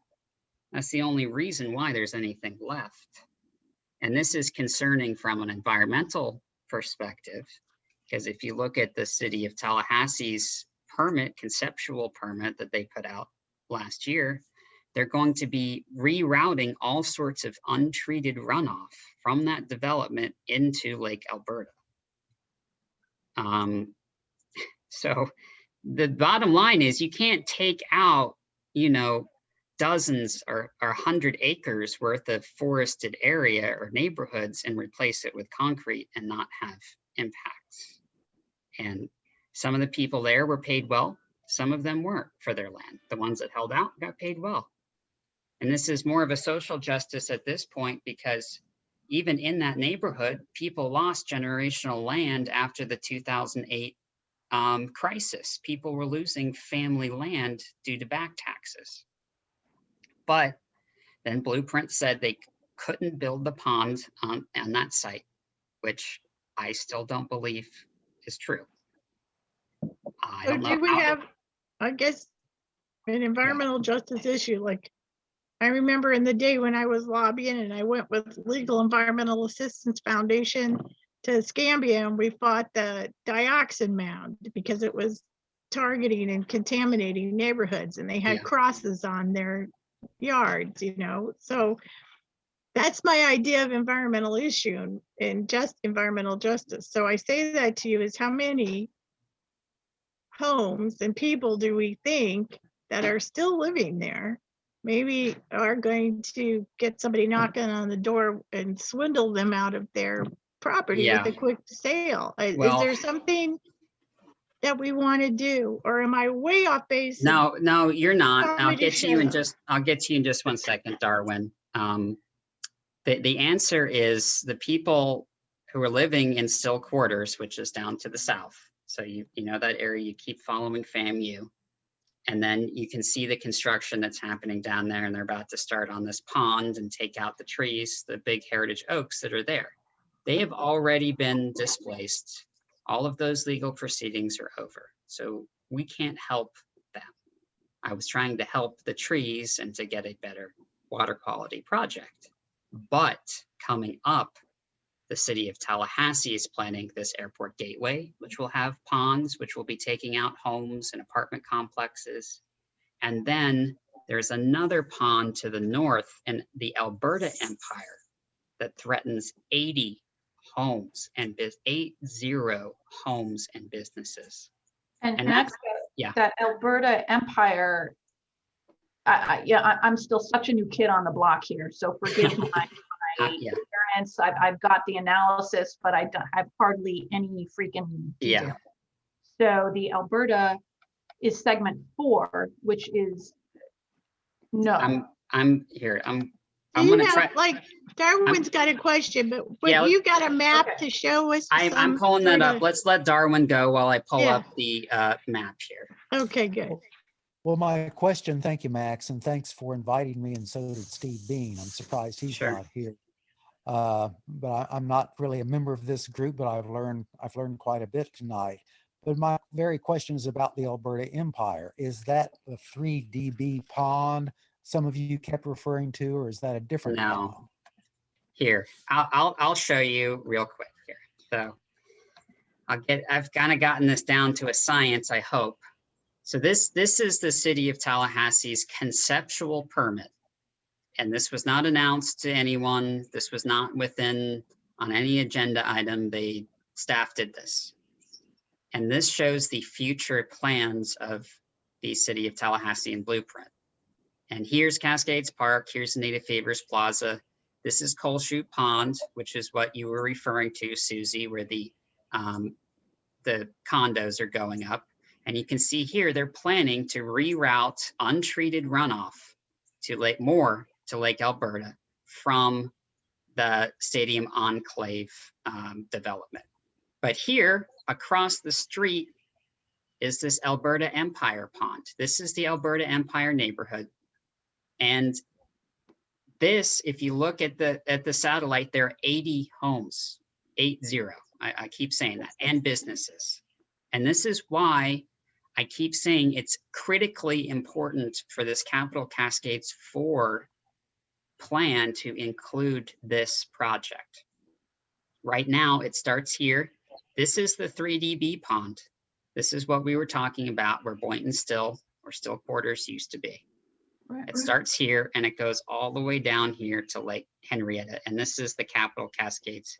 It's basically a corridor that we're going to be looking at. But the thing is, if we don't look at this project here, then we don't have a master plan. This is the central drainage ditch. It stretches from Frenchtown, like they mentioned. This is Carter Howell Strong Park, all the way down to Lake Munson. And if you look, every single one of these ponds was a historically Black neighborhood at one point. You know, you're not seeing these ponds up here. You're not seeing them further up in the watershed. Like Dan said, water rolls downhill. They are using gravity to pull it down, and it flows through cascades and down to here, and then outfalls. So right now they're developing this pre-development model right here, comes down here, and they're also beginning to model Capital Cascades 4. So that's why I keep asking, why wouldn't they just wait until these 2 models are complete? And I hear what Dan is saying, but okay, we've waited, what, 100 years to get this thing built? We can wait another 2 to do it right and have the information. And that's why I was upset about this RFQ, because I would have liked to have some input, because this has to be on there. This is going to be a major displacement. And then the airport gateway is going to come in here through Stuckey Street. It's going to take out 1/2 of the side, the north or the south side. They're going to be displacements. There are going to be more stormwater ponds taking out stuff as it comes down through this. And this is where the environmental and the social justice comes in here, because we're going to spend $60 million, $57, $58 million on this road and pond. Well, we're in the middle of an affordable housing crisis. You know, is this an equitable use of our dollars? Is Providence going to just be taken over again? You know, are the developers are already swooping in and buying stuff. So how do we spend this money in a way that's equitable? Max, let me ask this. Are there stormwater ponds planned that were not on that map? Yes. Airport Gateway is going to include ponds, but we don't know what they're going to look like. And it's going to have a terrific effect, not just on the Alberta Empire, but also on the Providence neighborhood. And I'm Yes. guessing Callan, which is south of Yep. that. So all those neighborhoods are going to be affected. Do Yep. the people, and I'll make this my last question. Do the people living in those neighborhoods know about all this? Yeah. And if they don't we need to tell them and help them organize? Yes, Okay. that's what we're trying to do. I'll get to you. Yeah, Susie, go ahead. Sure.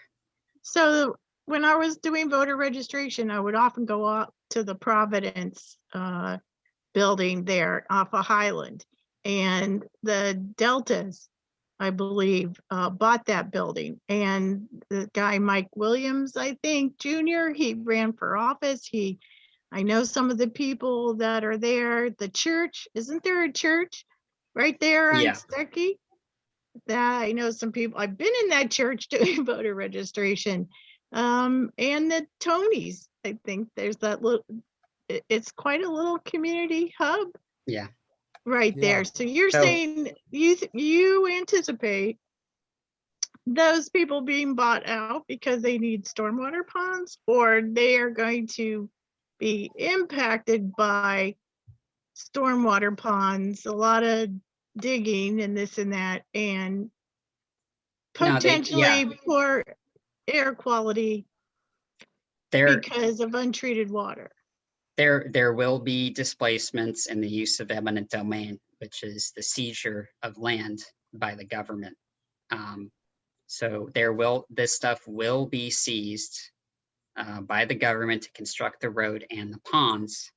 And that is what happened at Boynton Hill.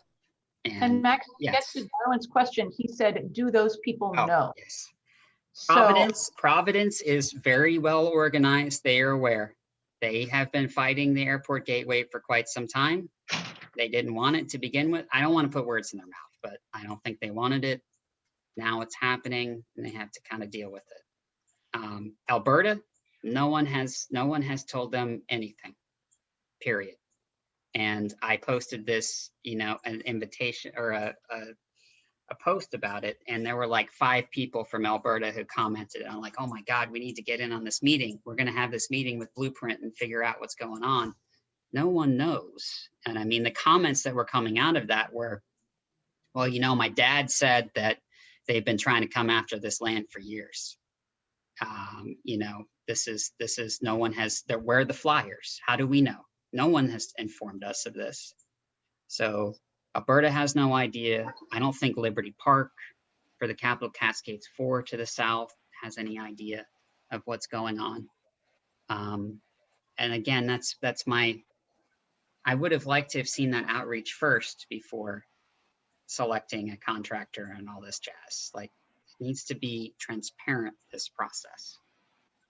so we have now a meeting on the books with Blueprint in 2 weeks, Mhm. right? And so one thing that, the city and Blueprint is an enormous machine. We are not going to be able to stop them, but we can at least help empower impacted and potentially impacted residents to amplify their voice, to bring more press and attention to it, and find some pressure points, ideally in the long term, to steer the city towards a greater environmental justice orientation. And if we can move it even incrementally, that's a win. So I'm wondering if we want, and we don't have a heck of a lot of time. And I hear, Max has an incredible amount of information, and what we want to do is develop a plan to reach these currently and potentially impacted residents and let them know that the Democratic Party in Leon County has their back and that we are doing what we can to empower their voices and bring more attention to what's going on in their neighborhoods. And I think we need to figure out how to activate that, like, now. So Yeah. do we want to think, Max, who has connections in these different neighborhoods, and how can we how can we support the empowerment of these concerned residents about what might be coming their way? Yeah, and I wouldn't even necessarily say we like want to stop it. I know that when our group came to this 3DB and the still quarters, we did say stop the pond, but it was because there was so much conflicting information. It was confusing. I don't think anyone really knew what was going on, including the people who were displaced. You know, we really just tried to work. That's what I'll speak for myself. I showed up and said, stop, examine different options to see if you can preserve some of these trees. And, you know, I heard that in the blueprint presentation, but it didn't really translate, especially in this project. And I'll show you a quick example. You know, when we complained about things, this is July of 2019, and the city came up with a plan to save all of the heritage oak trees. And I mean, all they had to do was widen this median. And if you walk out here right now, there's this like giant piece of open space that doesn't really make any sense. All they had to do was widen the median to save all of these trees. Okay, and this is what I'm talking about holistic planning, spending a little extra time. Okay, well, instead of putting the sidewalk through the tree, you can just come around the tree with your sidewalk, right? You could have kept these trees, you could have kept this.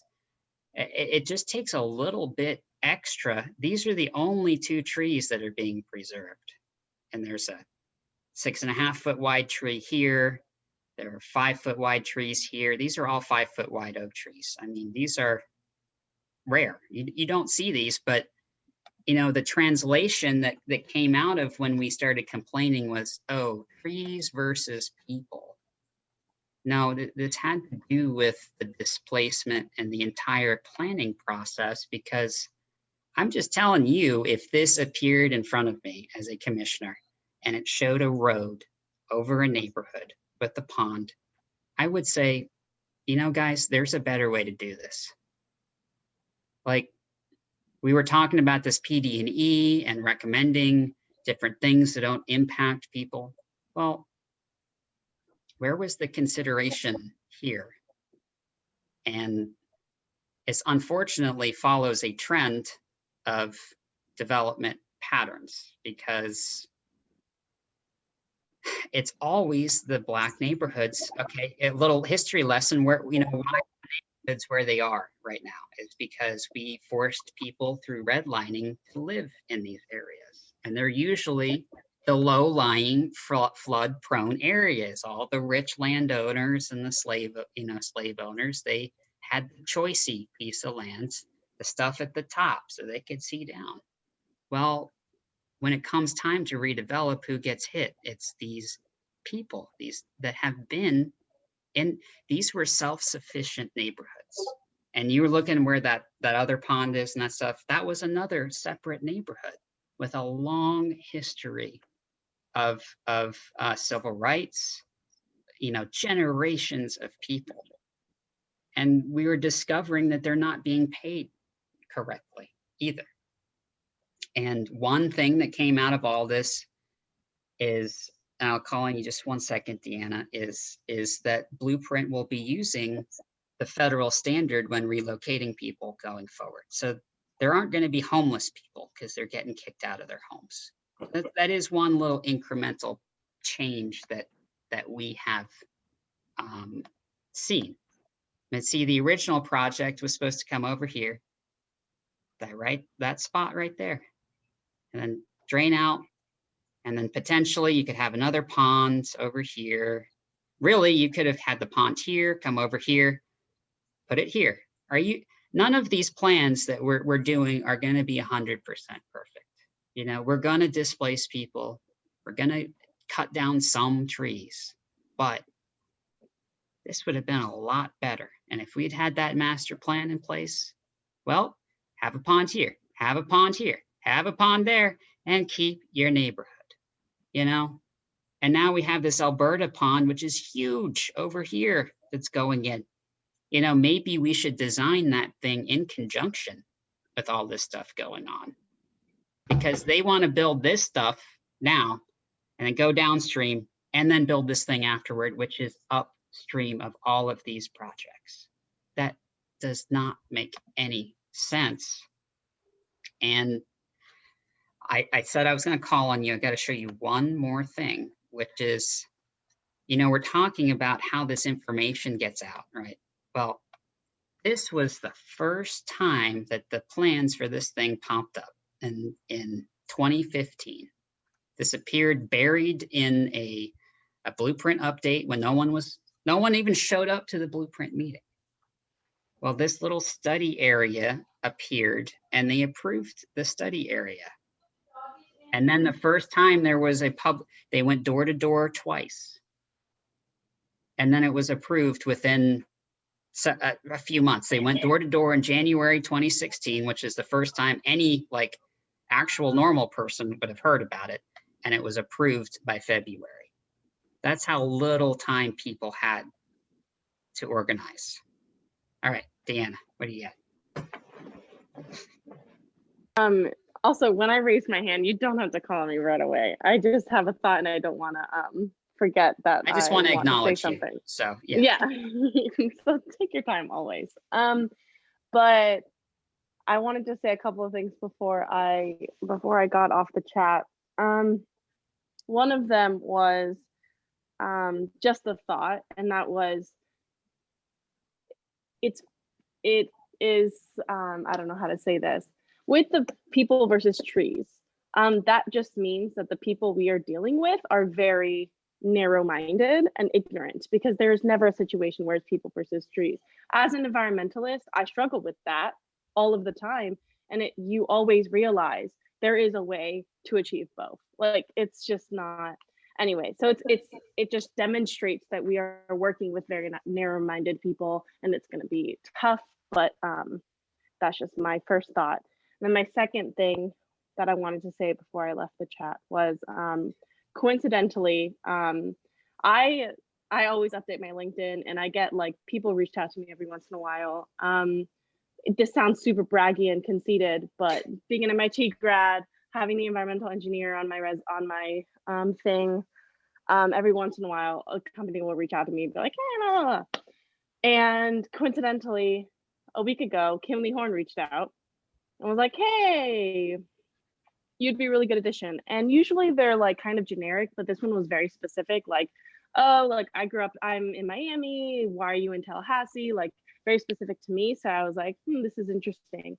And this recruiter set up, without me asking, a conversation for me to have with the Tallahassee stormwater person at Kimley Horn.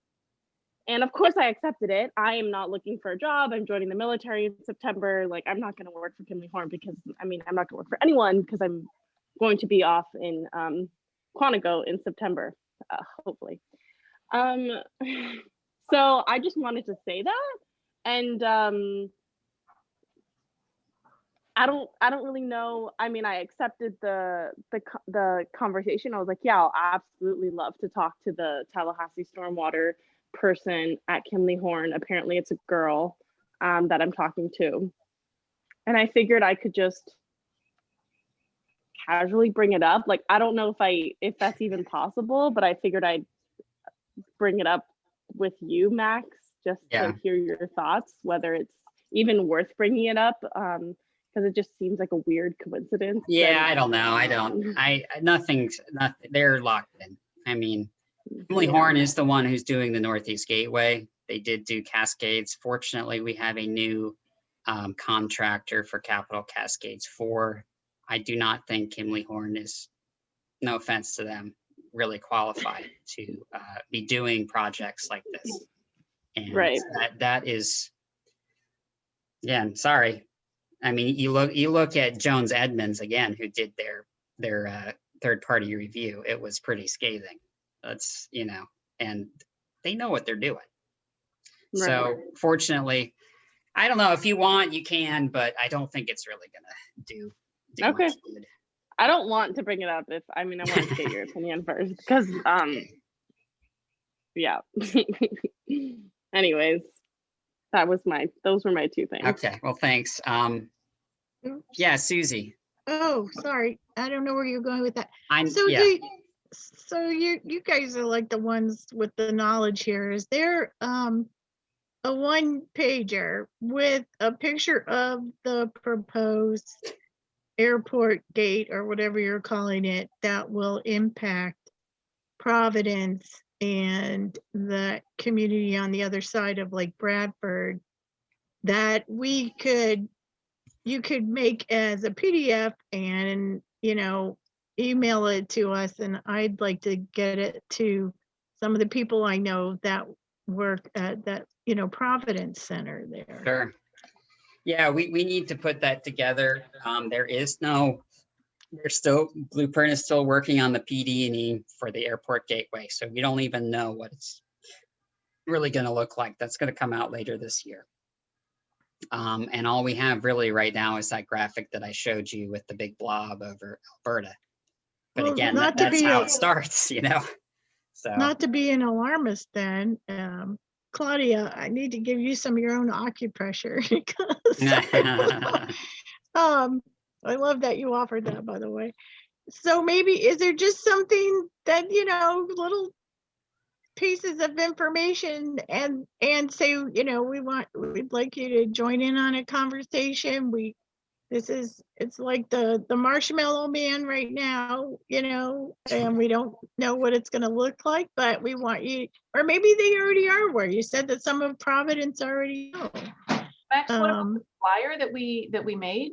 Doesn't that speak to what Susie's talking about? Yeah, it does. But I think we need what she said in addition is a one pager, and then has well, I did make that post where the Alberta people commented on. That is kind of like our pond statement. I mean, we came up with a statement that was released by the DEC. So Cool. that would be good. Yeah. Is that something? Yes, sorry. Max, I was going to ask, can you screen share that? Yes, I can.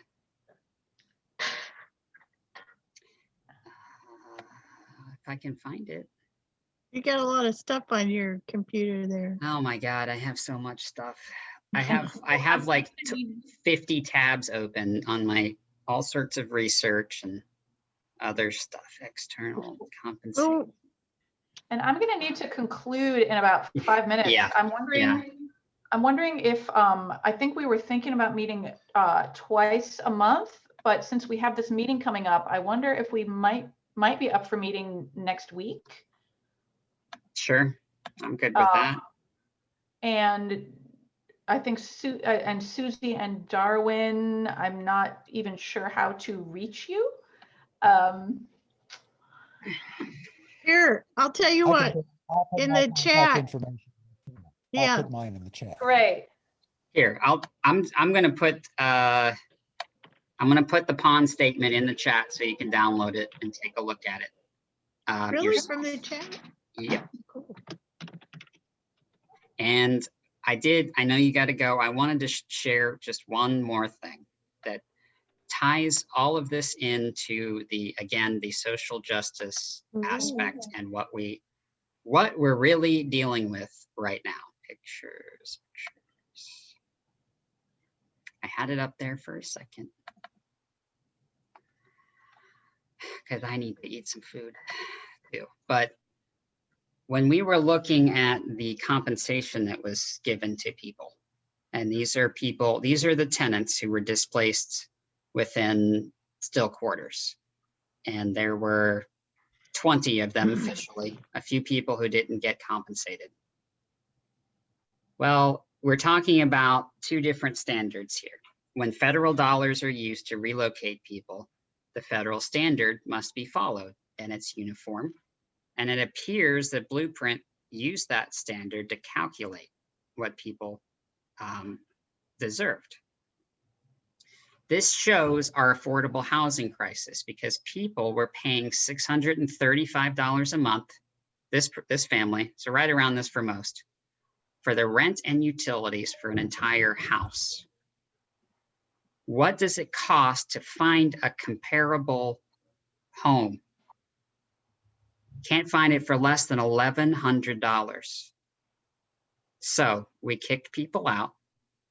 They found the differential, $400.62. This family, if you're there for over 90 days, I think, or a year, you deserve 42 months worth of payments. So this is a blueprint document itself. They were under the federal standard. To actually replace their home, they needed almost $20,000. They only received $5,250. This shows you when you take away one unit of affordable housing, you have to replace it with 2, period. So first of all, we shouldn't be getting rid of these affordable housing units. We should be expanding upon them. And to say that this is a maximum program limit, well, since the federal dollars weren't used, they're not legally required to compensate people. And they're not also legally required to provide reparations. Well, if you don't follow the federal standard, you can't get federal grants, which would help that roadway in the future. It would have helped with the construction of it. So it's just very troubling, because if you look at the amount of money that it would have taken to make people whole, it came out, oh, well, I can't release this info. I'm doing this, my research paper at FSU. But I found it was like something like $68,000 was paid to the tenants. Blueprint calculated $220,000. It's $150,000 to help people, to make them whole. This project was $20.5 million, less than 1%, 0.5%. And the land that they took, these homes were generational. People have been living there since the 50s, when Black people couldn't get mortgages. They were lucky to own that land. They've been passing it down. They got about $100,000 for their homes. Okay, what's a comparable house sale? Median, 167,000, something like that, 200. I mean, I think the average home sale is about 200 right now. That means you can't replace it. And it should have just made this project not feasible. And that's what we're trying to avoid in the future in this Alberta Empire, all this stuff. Well, maybe there's a better way to spend that $20.5 million. Maybe we spend that to help fix the homes. You know, people have been waiting for this infrastructure for generations to reach them in development. Well, it's time to help the people, not just spend money on contractors and ponds. That's important. We need this stuff, right? We need the stormwater, but it has to be done equitably and not just bully people out of their homes when there are other alternatives. I mean, Dan said it, the pond didn't have to go there. It didn't have to go there. It was expedient for it to go there. And it was the path of least resistance. And Dan can disagree with me, but I don't see any other way of looking at things, especially when you see that student housing starting to come up. And you look at Providence, you look at Bond, you look at all these neighborhoods, they're over 90% of them are renters, absentee landlords. People are hanging on by a thread. They need a pathway to own property, to not pay rent, to move up in the world. And if you absolutely have to take someone's home, if you absolutely have to do it and there are no other alternatives, then you better compensate them so they can move up. And that's what the federal standard allows for. You can say, I need to be next to my church. I need to be next to my workplace or anything of importance and be relocated there. If you worked at TMH as a nurse or a grounds person, you could argue that you needed to be compensated and live in Benton Hills. That'd be an upgrade, right? That would have been equitable if this had to happen. And we kept hearing, oh, well, the houses are so run down. They don't have indoor plumbing. Give me a break. Of course they did. But again, how about we think about things of how much of that 20.5 million would it have taken to fix all those homes, to put new roofs in, to help give economic incentives? You know, it's just, I know everyone's tired and we got to go, but this is the callousness in the planning process that happened. But this, like Autumn said, they have decision makers. It's not just Blueprint, it's these commissioners. It's the people who are putting them in an impossible situation. And Stearns Mosley didn't disappear because of the government. It was private. Well, I say that with a caveat because Scott Maddox and that crew, you know, changed the zoning or did something. There was some big vote that allowed that to happen. So yes, this is all has to do with the people from the top and our planning process. These were important neighborhoods and enclaves of people with a rich history, and it's gone. You better go down there and see those trees before they come down. They're the most beautiful trees I've seen in the entire county. And they were a part of that neighborhood and the culture. I don't know where they are. You can drive. Yeah. Well, will be gone tomorrow probably. But here's that roundabout. You come down here, they're in this area. But there were 10 trees there that were 5 feet wide or bigger. And the one, Mr. Benton's oak, that's about to come down, 6.5 feet in diameter. And if you look at the aerial photos, it was huge in like 1930. It's probably 200 or 300 years old. It avoided the clear cutting back then, and it survived until now. And there really wasn't any reason why the pond couldn't have been changed to. The decision makers didn't do it. I give credit to Blueprint. They brought some options, but the decision makers made up these bullshit arguments. We had commissioners saying it would stop flooding in nearby neighborhoods. Lie. Doesn't do that. It's got to be placed above the flooding, not at the very bottom. It was supposed to provide redevelopment capacity for the south side, because right now, if you redevelop on the south side, you got to build your own stormwater facility. Well, Coalshoot Pond and Cascades Park and all these serve the development interests of the north side, 1,000 acres to the north side. Well, they said this is purely for water treatment, right? Well, that's not what was told to the FAMU Way Citizens Committee. They told them specifically this pond was going to help you develop on the south side, and it doesn't do that. So this is why we need, why does it take, this much effort to just get the unbiased opinion, what actually is going on?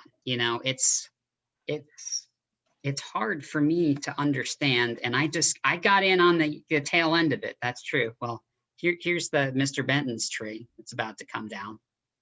I mean, seriously, this is the most beautiful tree I've ever seen. It's not in great shape. It's not. It's declining, but there's no reason why it couldn't have been saved. And Max, it's almost as though they've forgotten what trees do. Now, correct me if I'm wrong. Don't trees inhale carbon dioxide? Yeah. Store the carbon in their trunks and branches and exhale oxygen? Isn't that what trees do? So when you take down a tree like that, where do they think the carbon's going to go? Back up in the atmosphere. Right, and it also absorbs stormwater and nitrogen and phosphorus. It's already doing its job. And the Audubon Society surveyed the neighborhood. They found 30 different species of birds just in 30 in the neighborhood. I mean, you walked in there, it was like a nature preserve. I live my backyard is San Luis Park, and I got a lot of beautiful birds, but it ain't as nice as that area was. And I just don't know. Okay, Max. Yeah. What's the action item here of this this committee here? If some of that stuff is too late to say, then the next thing is to try to bring, and I'm sorry that we lost Claudia. Yeah. It's like, then the next thing is to try to bring awareness and some preventative to some of the others. And listen, Darwin and I, you know, he was did a lot of legislative things, and so did I. And you know, Leonard was a public defender, and Meta, I don't know what you did for a living, and Dina, good for you on being an environmental engineer.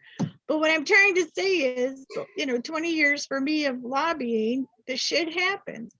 And I would hate to be a lobbyist today in front of this legislature, because they don't care till arguments and what you're saying.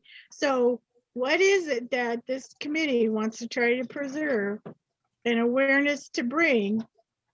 And who are our allies, and who can we work with and bring in the pastors and religious people and other, I mean, my goodness, that Tallahassee community group of people, those activists, they're like amazing. And maybe you know people in that group, I don't. So what's the step here? I mean, I think that was kind of what this meeting was supposed to be before we got Zoom bombed, right? But you're totally right. That's what Claudia is trying to help organize, and this group, us, to reach out, everything we were saying, to get organized, to reach out to Blueprint, to reach out to the city, and present a united front and get ahead of things, just like you said. Meta, you can't tell your daughter what we're doing here. But we're trying to work. Oh, sorry, go ahead. You don't seem like you're doing anything that's strange. No.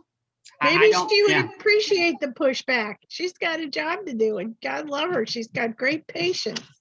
Your daughter has great patience. Yeah, that is dealing with people like me. That definitely is, for sure. And so, you know, sometimes you need some, you know, community, and there was a lot.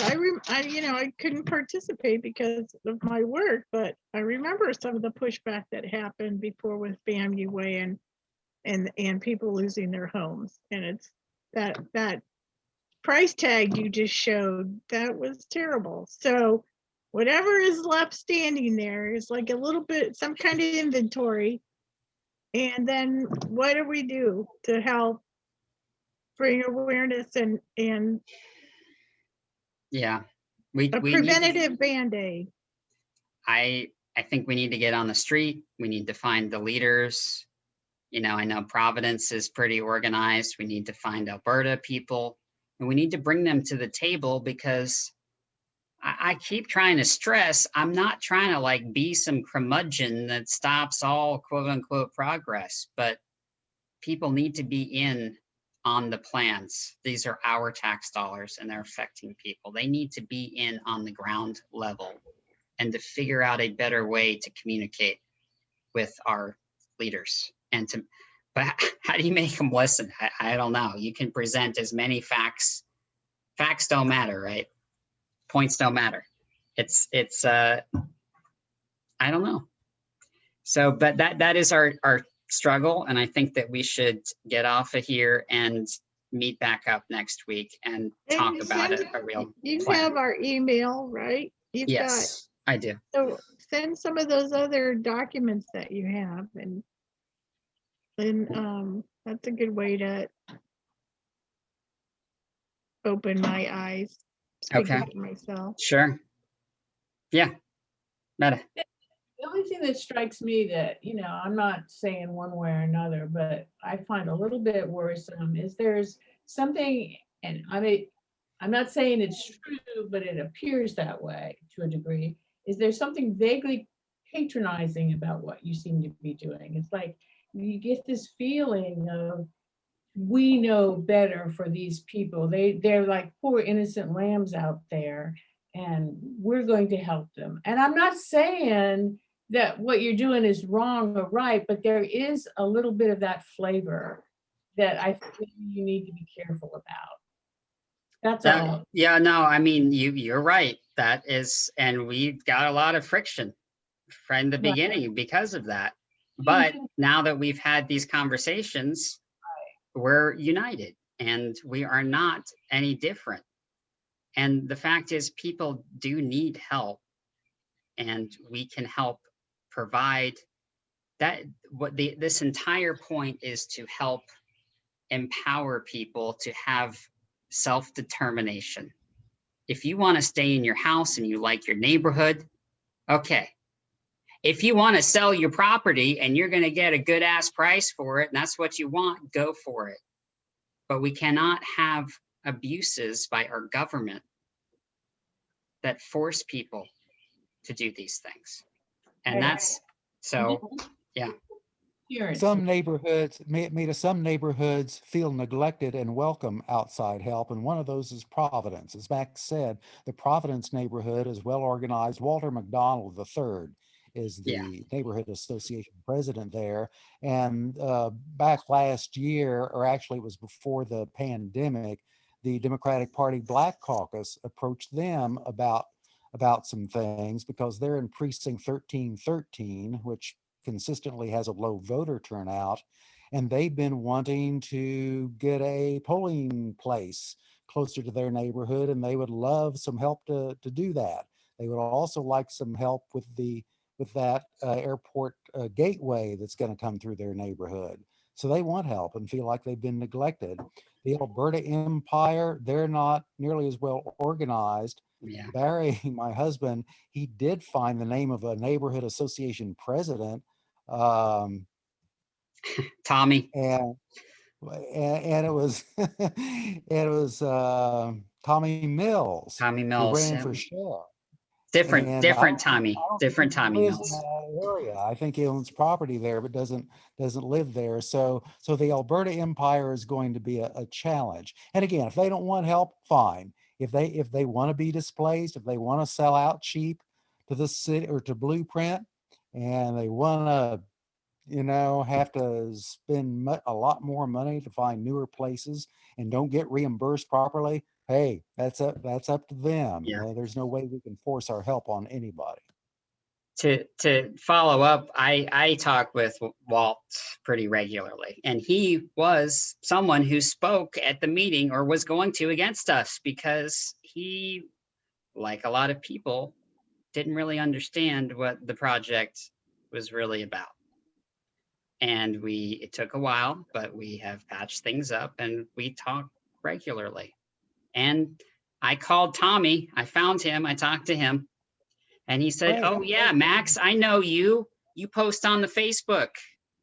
I read your posts on historic structures, and I know about what happened on FAMU.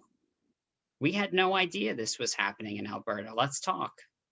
They didn't know about the stormwater pond at all? No one knows, Darwin. No one knows. Even now, they don't know. It's planned for 2030, but that could start up next year. It takes like 5 or 6 years to plan something like this. So it's happening, and it's going to happen soon. And people have no idea. And we're talking about this master plan and being equitable. I would have loved to see that Capital Cascades 4 RFQ go all the way up to Frenchtown and down, not just that one area. Because you heard Dan say, remember they built Alberta Pond because of the flooding, next to the stadium. Well, what the hell? Why do you think they clear cut everything? They paved it over. It was a swamp at one point where the stadium is, and all that water sheeted down to Alberta Empire, to the south side, and it flooded people down there because of the development of FSU to the north. So they had to build the pond. And that building that pond was only that wasn't pushing the envelope. That was just fixing. That just brought us up to zero. There's no investment on the front end. We're just fixing things. We're not getting ahead of this stuff. And you know where the best location for that Alberta pond is? The stadium. North. Oh, No, the stadium. the Yeah. FSU stadium. Rip up some of those parking lots. How many parking lots do you need? So why is that not even a conversation? They've already applied, you know, they have this permit. They're going to put the, okay, put half of it up there, and then you have a way less impact on people down south. Nothing is going to be perfect, right? It's the powerful versus the powerless. Right. And when you can buy an entire neighborhood for 5.5 million bucks, that's pretty cheap. That is Maybe cheap. you can get Walter on the call when you have the Blueprint people. And I hope. wait, you said Tommy Yeah, Mills was not Sheriff Deputy Tommy Mills. It's a No, different one. isn't it? Yeah, different one. You know, Irwin Jackson owns a lot of property over there. Oh, really? He many moons ago, we organized with Irwin Jackson of all people I to know. fight the biomass plant. Yeah.